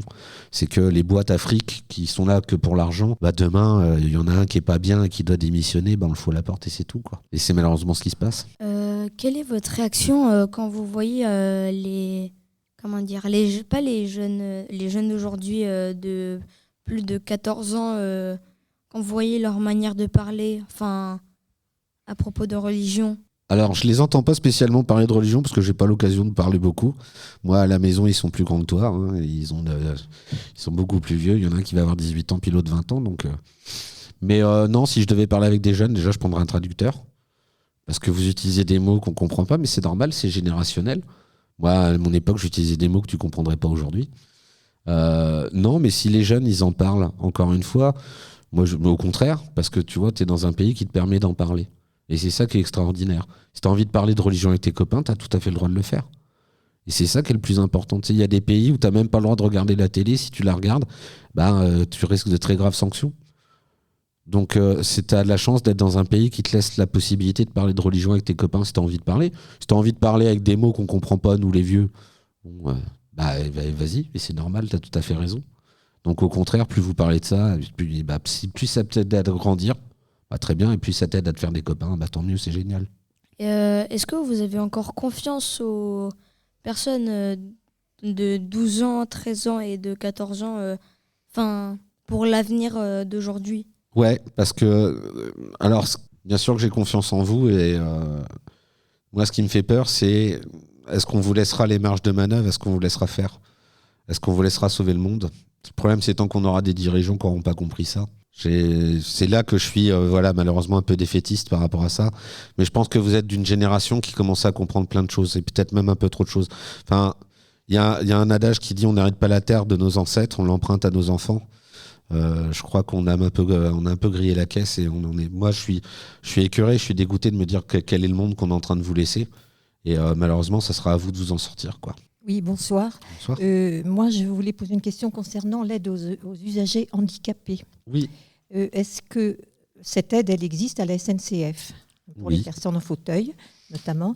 Existe-t-elle dans les bus et le métro avec la RATP? Tout à fait. Elle existe si vous prenez le RER, par exemple, vous appelez, il y a, par exemple, pour une personne à mobilité réduite, il y a possibilité de mettre en place toute une plateforme et tout pour que la personne puisse monter. On a ce qu'on appelle dans les bus les plateformes ICS, c'est des plateformes qui vont sortir.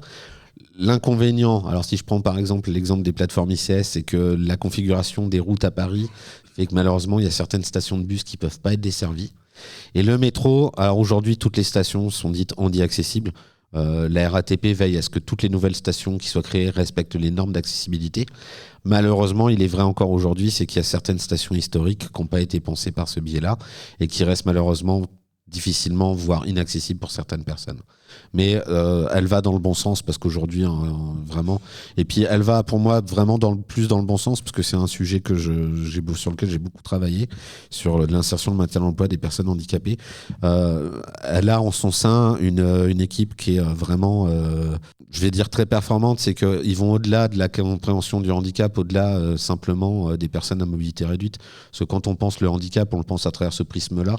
Moi, je dis toujours, les personnes en fauteuil, c'est 2% de la population des personnes dites en situation de handicap. Et tout ce qui va être handicap mental, psychique, elle participe aujourd'hui à des expérimentations sur des systèmes de guidage pour les personnes déficientes visuelles. Elle est en train d'essayer de faire plein de choses.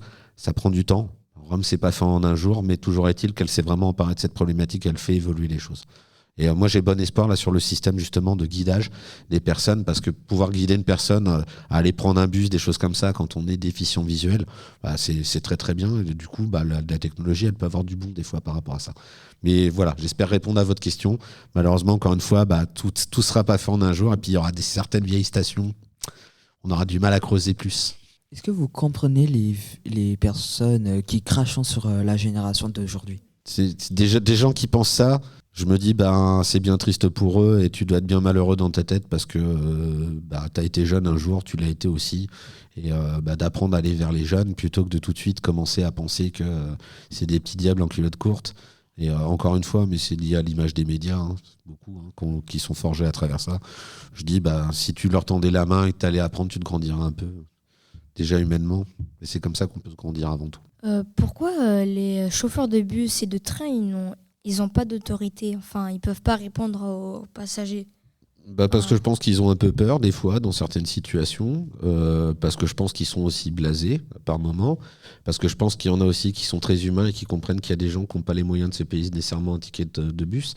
Il y a plein de choses. Et puis ils n'ont pas de pouvoir de coercition, ils peuvent pas te mettre une amende ou quoi que ce soit, c'est pas leur rôle. Leur rôle, c'est de te conduire d'un point A à un point B. Donc après, il y a des contrôleurs qui sont là pour ça. Mais après, c'est pareil. Si tu as ton titre de transport et que tu ne le valides pas, normalement, c'est à toi de le valider. Il y a des règles. Les règles, il faut apprendre à les respecter. Mais tu peux pas dire à tout le monde, tu n'es pas le responsable de chaque personne. Tu peux pas. Si tu arrêtes ton bus à chaque fois qu'il y a un contrevenant qui ne paye pas son titre de transport, ton bus, il part jamais. Moi, j'ai un exemple comme ça. La dernière fois, il y a un gamin, le conducteur l'attend, le jeune... il arrive en courant, donc le conducteur, super sympa, se dit je l'attends. Et quand il a vu que le conducteur l'attendait, il s'est mis à marcher tranquillement. Et quand il est monté dans le bus, il lui a craché sa fumée de cigarette à la tronche. Donc le conducteur, il a dit un truc très simplement, il a dit, messieurs, dames, tout le temps que ce jeune-là ne descend pas de mon bus, je ne redémarre pas. C'est deux usagers qui sont venus, qui sont chopés le mec, ils l'ont foutu dehors, puis le bus est reparti. Non mais à un moment donné, c'est une question de respect des règles aussi. Les règles, elles sont là pour faire en sorte que tout le monde puisse circuler en bonne entente. Moi, je voulais vous poser une question pour les transports en commun, surtout pour les trains et les métros. Il y a des caméras pour voir s'il y a des handicapés ou des des personnes à mobilité réduite? Alors, tu as des caméras qui sont là avant tout pour la sécurité. Si une personne à mobilité réduite, elle vient et qu'elle a des difficultés d'accès, par exemple, au train, elle a des boutons, il y a des bornes d'appel, tu pourras regarder, tu feras attention. Maintenant, il y a des bornes d'appel où la personne, elle peut appeler, dire voilà, je suis à mobilité réduite, je voudrais prendre le train. Et là, tu as l'agent de station, l'agent des gares, qui va descendre, qui va prévenir le conducteur. Et en fait, le conducteur va rester à quai plus longtemps, le temps qu'on puisse installer le dispositif de rampe. Mais oui, ils ont un système d'appel qui a été mis. On ne regarde pas à travers les caméras. Tu sais, il y a dans une station, tu n'imagines pas le nombre de caméras qu'il y a. Donc on ne peut pas regarder juste une personne, il faut que la personne, elle se signale. Mais tout est prévu pour qu'on puisse l'accompagner si besoin. À propos de votre métier, vous travaillez combien de fois par jour ou c'est dur? Je travaille 5 jours par semaine, comme tout le monde. Est-ce que c'est dur? Non, mon métier. Enfin, moi, j'ai de la chance, je fais un métier que j'adore, donc il n'est pas dur. Là où mon métier il est dur, c'est des fois de voir des gens qui ne sont pas bien. Quand je vois des gens qui sont... Parce que moi, mon métier, il est un peu médical. Donc du coup, je vois des gens qui ont de la souffrance et des fois, c'est un peu dur de voir des gens qui souffrent. Mais quand tu arrives à changer les choses, et c'est pour ça que je crois en mon métier, c'est quand tu changes les choses, quand tu as des gens qui reviennent au travail, qui reviennent avec le sourire, tu dis que tu as su faire ton boulot. Et c'est ça qui est génial pour moi. Bonjour, c'est pour vous poser une question.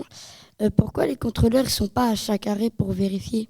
Tu comptes le nombre d'arrêts de stations de métro et tu vas faire le calcul et tu vas voir le nombre de personnes qu'il faudrait à chaque arrêt. Et tu vas te dire, non, c'est pas possible, on n'aura jamais suffisamment d'argent pour tout ça. On va peut-être regarder du côté de notre Jean-Gris d'amour qui dessine depuis le début de cette émission. Et on va voir un petit peu peut-être les dessins qu'il nous a préparés.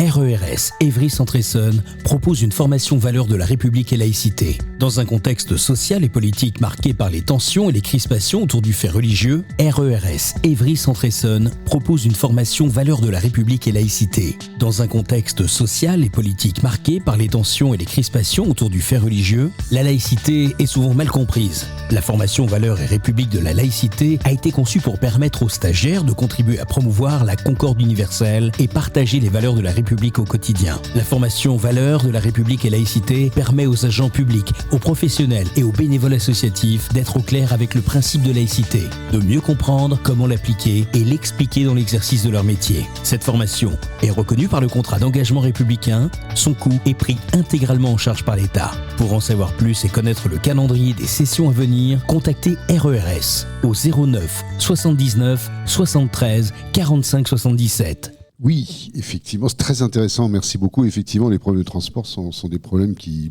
nous touchent tous au quotidien, et notamment le transport public. Je pense qu'on n'a pas trop le choix d'y venir, donc c'est un vrai enjeu.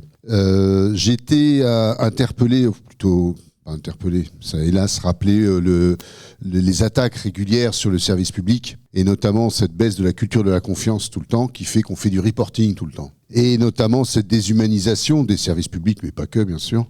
Et donc...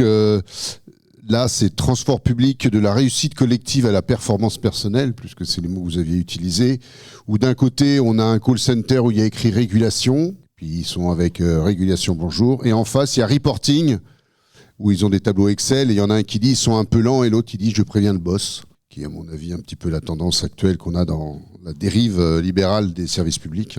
Un autre dessin où là, j'ai trouvé vraiment très intéressant cette histoire de paroles qui circulent sans être vérifiées, notamment sur l'histoire de la personne qui ne voulait pas s'asseoir après la femme. Et l'information n'avait pas été vérifiée. Et effectivement, on voit très souvent que des informations sont relayées plus vite, juste pour faire du buzz.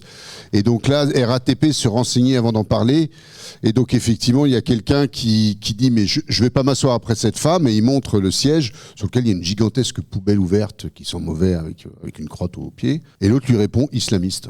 Et puis le dernier dessin, c'est une question parce que ça m'a beaucoup interpellé. Il y a eu un sondage, alors je ne sais pas ce qu'il vaut, j'ai pas regardé la source, mais ce qui m'a interpellé, c'est la réaction d'une jeune fille. Il y aurait eu un sondage sur le fait de faire un wagon pour les femmes. Et j'ai vu ça et je souhaiterais voir éventuellement si vous pouvez en revenir sur ce sujet, cette histoire de sondage, un wagon pour les femmes. Mais ce qui m'a plus interpellé, ou là ça me fait bizarre, c'est que je discutais avec une jeune fille, que je connais très bien, qui a 17 ans, et elle m'a dit, bah ouais, pourquoi pas, au moins on est en sécurité. Et là je me suis dit... Notre vie, voilà, c'est qu'à un moment, on préfère renoncer et se mettre dans des blocos, quoi. Et même des enfants, la fille en question a plutôt le cerveau bien fait. Je pense qu'il y a une histoire de génération de messages qui passent, que l'individuel est supérieur au collectif. Et donc, insécurité, un wagon pour les femmes, jusqu'où ? Et puis j'ai dessiné un petit train avec un signe des hommes, un signe avec les femmes, un signe avec les hommes et les femmes, et puis un autre où il n'y a rien du tout, c'est ouvert. Et puis quelqu'un qui s'interroge et qui dit « ça me rappelle quelque chose ». Quand on commence à faire des choses comme ça, il faudrait avoir un petit peu de mémoire sur l'histoire. Voilà, c'est pas forcément très gai, mais en même temps, le sujet. Merci. Merci beaucoup Jean-Cri. Une réaction, Guillaume, par rapport à tous ces dessins ? Toujours une plume magnifique qui derrière ce qui pourrait faire rire était tellement d'une telle réalité. Oui, sur ce dernier sujet, j'en ai aussi un petit peu entendu parler et je rejoins à 2000%. C'est voilà, encore une fois, on va essayer de trouver une solution à un problème sans même jamais se questionner de comment on en est arrivé là. Et c'est bien dramatique parce qu'encore une fois, ça va ne faire que renchérir le problème parce qu'encore une fois, c'est dans des logiques d'individualité. Et ouais, c'est bien dommage. Je garde le dessin quand même. Parlons laïcité, le débat. On aurait pu même rajouter d'autres wagons, un wagon intersexe, un wagon transsexuel, un wagon asexué, ou un wagon d'un homme qui se sent femme, ou un wagon d'une femme qui se sent homme, ou autre. Et là, on ne s'arrête plus. Il va falloir des trains immensément grands. Alors, je vois qu'il y a quelqu'un qui voudrait réagir. Le wagon pour les femmes, ça dépend à quelle heure on prend le RER. Si on le prend le soir très tard, c'est justifié peut-être. S'il n'y a personne, on se sent peut-être plus en sécurité. Voilà, parce que c'est vrai que ça arrive qu'on ne se sente pas quand même. Je pense que si on prend le RER très tard, si on est amené à le prendre très tard, ça peut être un petit peu angoissant quelquefois. J'entends bien. Et c'est malheureusement très triste d'en arriver là. Parce que, encore une fois, est-ce que c'est vraiment ça qui va faire que la société va se grandir et que la société va réussir à répondre à tout ce type de problématiques. Parce que pour moi j'entends bien et je comprends que une gamine qui viendrait dire je me sens pas en sécurité dans les transports, je peux pas sortir le soir parce que j'ai peur, c'est dramatique.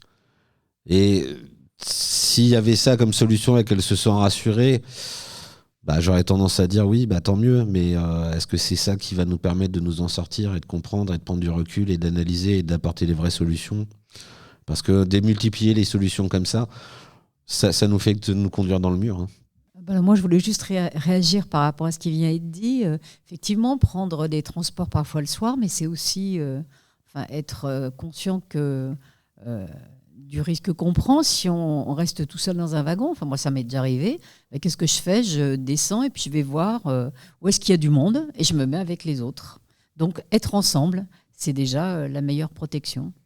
Il y a eu une enquête qui a été faite par rapport au problème d'égalité femmes-hommes.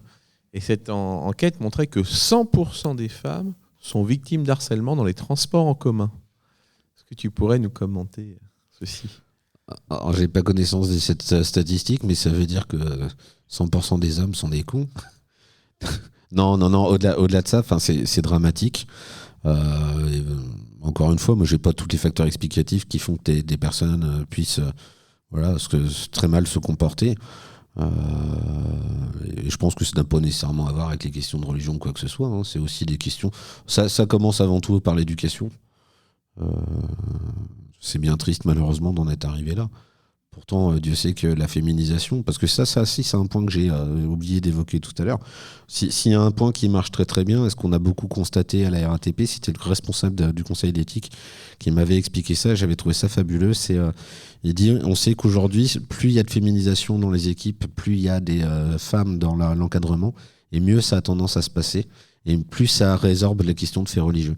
Alors, est-ce que c'est simplement comment ça peut s'expliquer ? Je pense que c'est aussi la façon dont les femmes pensent le travail, dont elles amènent aussi des logiques un peu innovantes et des façons de manager un peu différentes. Parce que faut dire qu'on est héritier de Maslow et de Taylor, on n'en a pas bougé. Hein.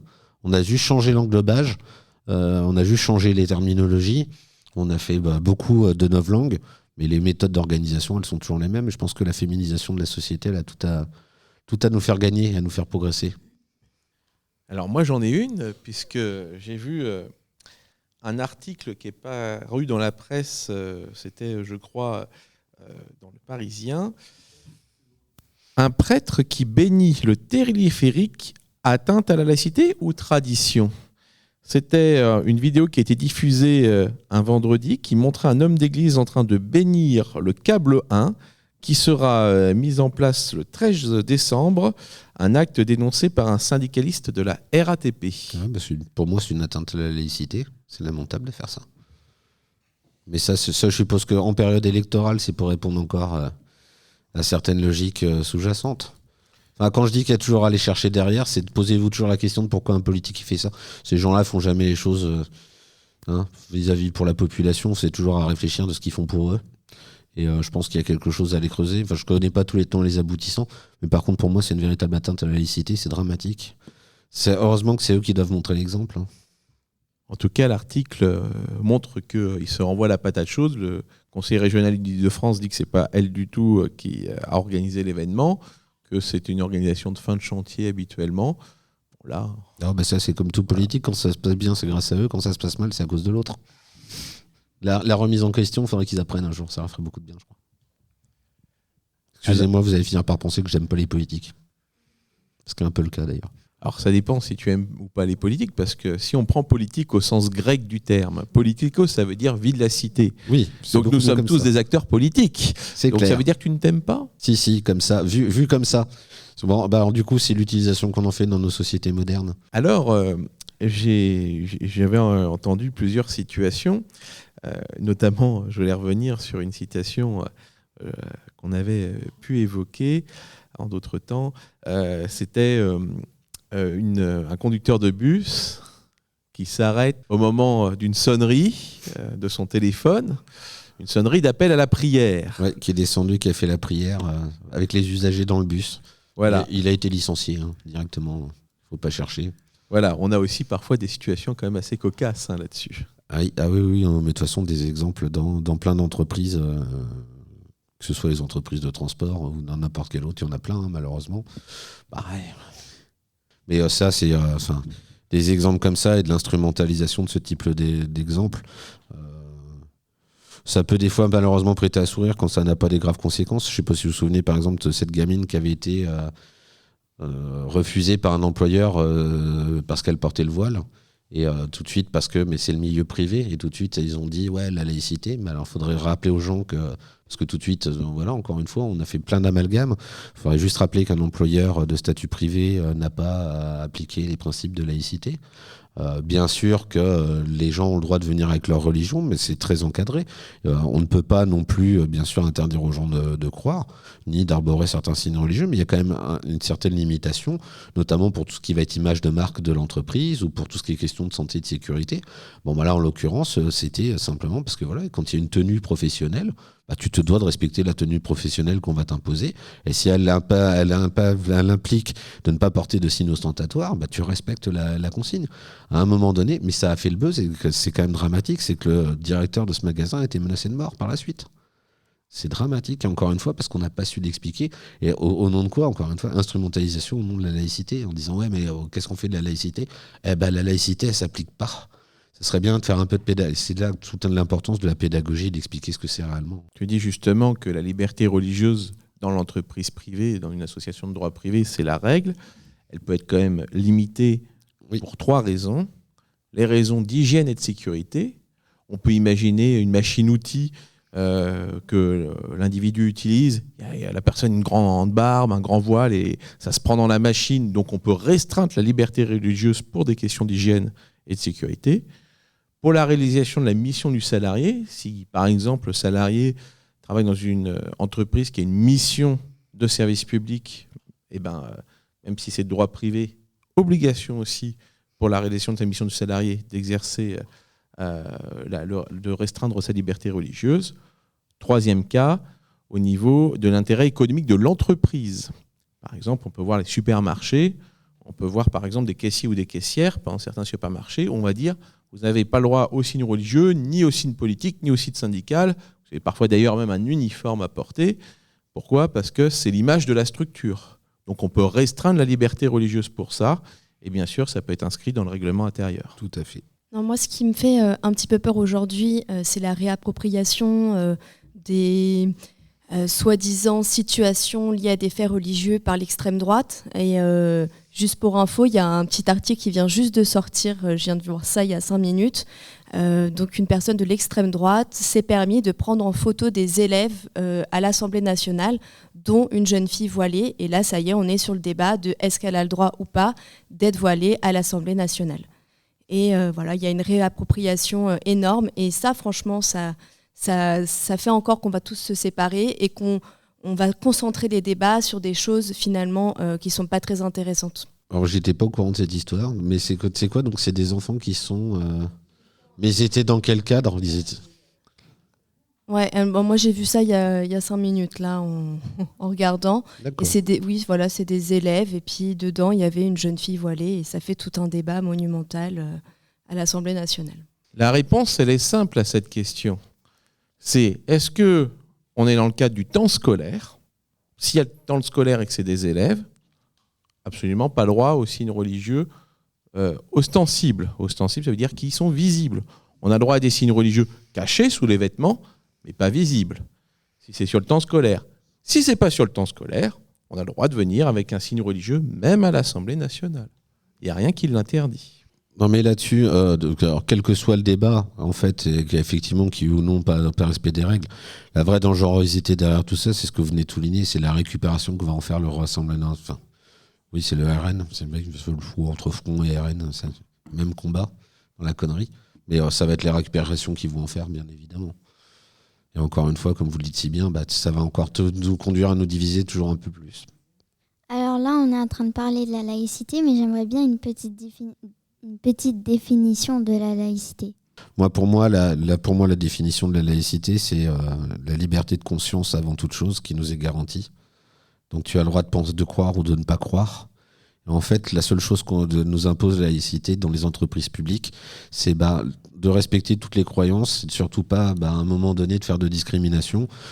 Moi, je me dois de respecter toutes les croyances. Tu as le droit de croire en ce que tu veux. Et c'est ça que nous donne la laïcité, c'est aussi de respecter les croyances de chacun. Et par contre, c'est simplement dans le domaine public, justement, si on veut que tous les gens puissent vivre ensemble, faut définir un cadre. Et dans la laïcité, elle est là pour dire, dans le service public, non, pas de signe religieux, neutralité, justement pour créer un cadre justement où les gens puissent libérer leur conscience. Pour compléter la réponse, il y a une loi, la loi du 9 décembre 1905, on fête les 120 ans de cette loi aujourd'hui. La première phrase du premier article, elle dit ça. La République assure la liberté de conscience. Point. Comme l'a dit Guillaume, la liberté de conscience, c'est ça la laïcité. La laïcité, c'est la liberté de conscience. Il faut comprendre ça de base. Après, tout le reste, c'est comment on va mettre en place cette liberté de conscience. C'est une liberté qui est absolue. On ne peut pas être dans la tête de quelqu'un pour lui dire de penser ou quoi que ce soit. Il est libre de penser absolument ce qu'il veut. Toutes les autres libertés qu'on a en France sont des libertés relatives. Par exemple, on a la liberté de circuler en France, mais quand le feu est rouge, on doit s'arrêter. C'est donc une liberté relative. Elle a des limites pour pouvoir fonctionner. On a la liberté d'expression en France. On peut s'exprimer comme on le fait là pour cette émission de radio. Mais on n'a pas le droit d'avoir des propos discriminatoires envers quelqu'un. C'est une liberté relative. Elle a des limites pour pouvoir fonctionner. Seule la liberté de conscience est une liberté absolue. Alors j'aurais une petite divergence par rapport à Guillaume qui dit on respecte toutes les religions. Non, on ne respecte pas toutes les religions avec la laïcité. Il y a des religions, si la religion elle va vous dire je peux tuer tout le monde, non, on ne le fait pas. Les Aztèques faisaient des sacrifices humains au nom de leur divinité. On ne peut pas accepter des sacrifices humains en France. Et je rappelle qu'il y a en France, comptabilisé au bureau des cultes au ministère de l'Intérieur, 3000 religions en France. 3000 religions alors qu'on en a 30 000 dans le monde entier. 3000 religions, rendez-vous compte, s'il fallait donner un jour férié par religion, on aurait à peu près 10 ans de jours fériés. Donc heureusement qu'on a la laïcité en France là-dessus. On ne peut pas rentrer dans tous les préceptes religieux et dire que toutes les religions sont bien, sont pas bien. Il y a des religions qui proposent des choses épouvantables, des religions qui proposent des choses merveilleuses, et heureusement qu'on a le droit de critiquer les religions. Alors à dire cette religion, je l'aime pas. Cette religion, elle est nulle. J'aurais dire cette religion, elle est super. Elle est magnifique. J'aurais même critiqué positivement une religion. Et heureusement qu'on a le droit de se moquer du coup des religions. Alors, une remarque qui m'est arrivée aussi dans un RER, le D, en rentrant un jour un peu tard, une évangélique qui arrive et qui fait son sermon. Oui, Dieu est grand, priez, repentez-vous, priez Jésus, en plein dans la rame du erreur. Je sais que tu en as déjà parlé. En tout cas, j'ai été la voir. Je lui ai dit, madame, je suis désolé, mais il y a un problème. Là, vous ne respectez pas l'ordre public. Et l'ordre public, c'est quoi? C'est 3 éléments. La sécurité publique, la tranquillité publique et la salubrité publique. Entendez ça, salubrité par santé publique. Alors, on dit, vous ne respectez pas la tranquillité publique, vous dérangez tout le monde. Elle me dit, mais c'est pas possible, la loi de Dieu est supérieure à la loi des hommes, me répond-elle. Et j'ai pas essayé de discuter avec elle, rien n'y fait. C'était le soir, j'ai pas vu d'agent de la SNCF pour le coup, parce que c'était SNCF dans le wagon ou autre. J'ai dit, bon, bah, tant pis, je n'allais pas aller me castagner avec elle pour dire comme ça, mais on a parfois ce genre de situation. J'ai déjà vu même des happenings. Happening, c'est quand on fait une action d'un coup collectif, dans un métro, là, ce coup-ci, où d'un coup, on a plein des évangéliques qui attendent à toutes les entrées de la rame le métro qui arrive. Ils rentrent tous dans le métro. Pendant tout le trajet d'une station, ils font leur discours religieux à tous les niveaux. Et prochaine station de métro, ils sortent tous au même moment. Voilà, petite réaction. Bah, ils sont malins, hein. Ils savent qu'il ne va pas falloir qu'ils restent trop longtemps parce que sinon on va aller les chercher. Bah non, mais malheureusement, bah oui, mais c'est encore une fois, ça s'appelle le respect des règles, mais il y en a qui vont jouer avec, comme toujours. C'est bien dommageable, mais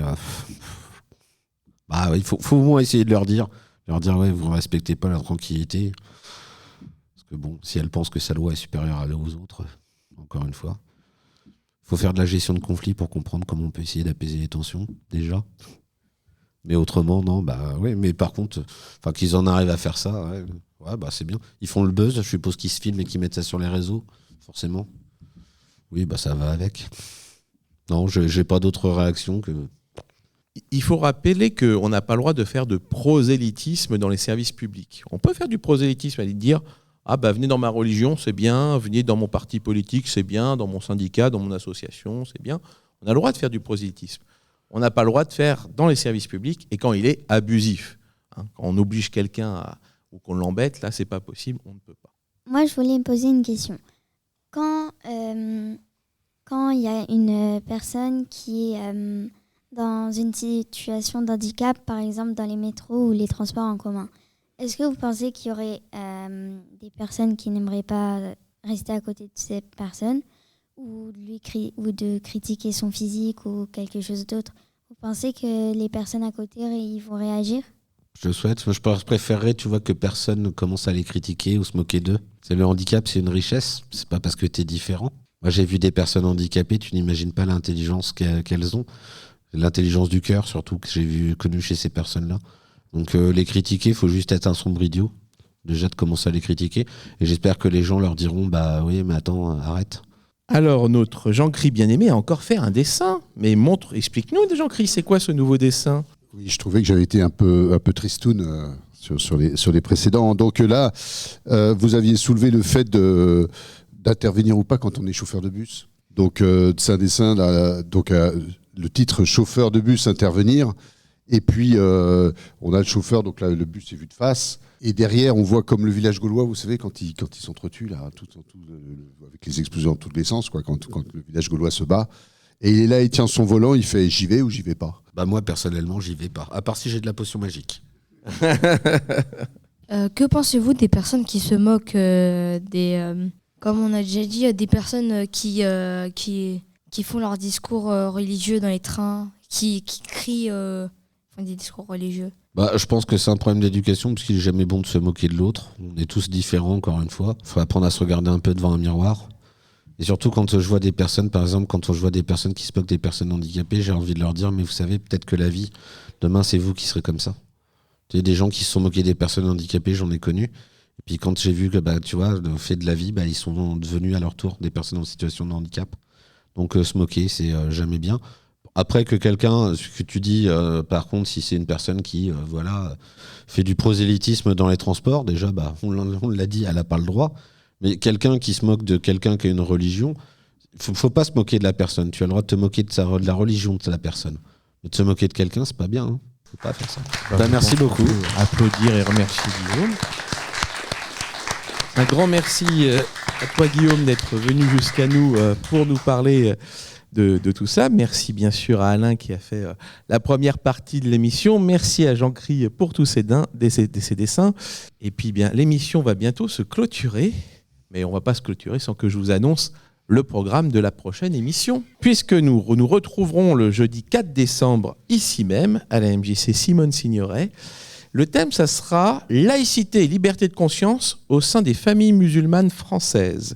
Et notre intervenant, ça sera Nahem Bessanji. Nahem Bessanji est écrivain et essayiste et va nous parler un petit peu de ce sujet. Donc on vous donne rendez-vous le jeudi 4 décembre de 17h à 19h ici même. Et on remercie aussi tous nos auditeurs parce qu'on sait que sur YouTube, Spotify, Deezer, Apple Podcast, Podcastix et j'en oublie peut-être, vous écoutez de plus en plus nombreux nos émissions et même on sait que ça dépasse même le cadre de la France parce qu'on écoutait même dans d'autres pays et on remercie à tous ces auditeurs de nous écouter. Je vous souhaite une très bonne soirée ou un bonjour si vous écoutez en différé et à très bientôt. Cette émission est maintenant terminée. Retrouvez l'ensemble de nos podcasts Parlons laïcité sur notre site www.rers-evry.fr. Et pour rester informé de notre actualité et communiquer avec nous, rendez-vous sur notre page Facebook.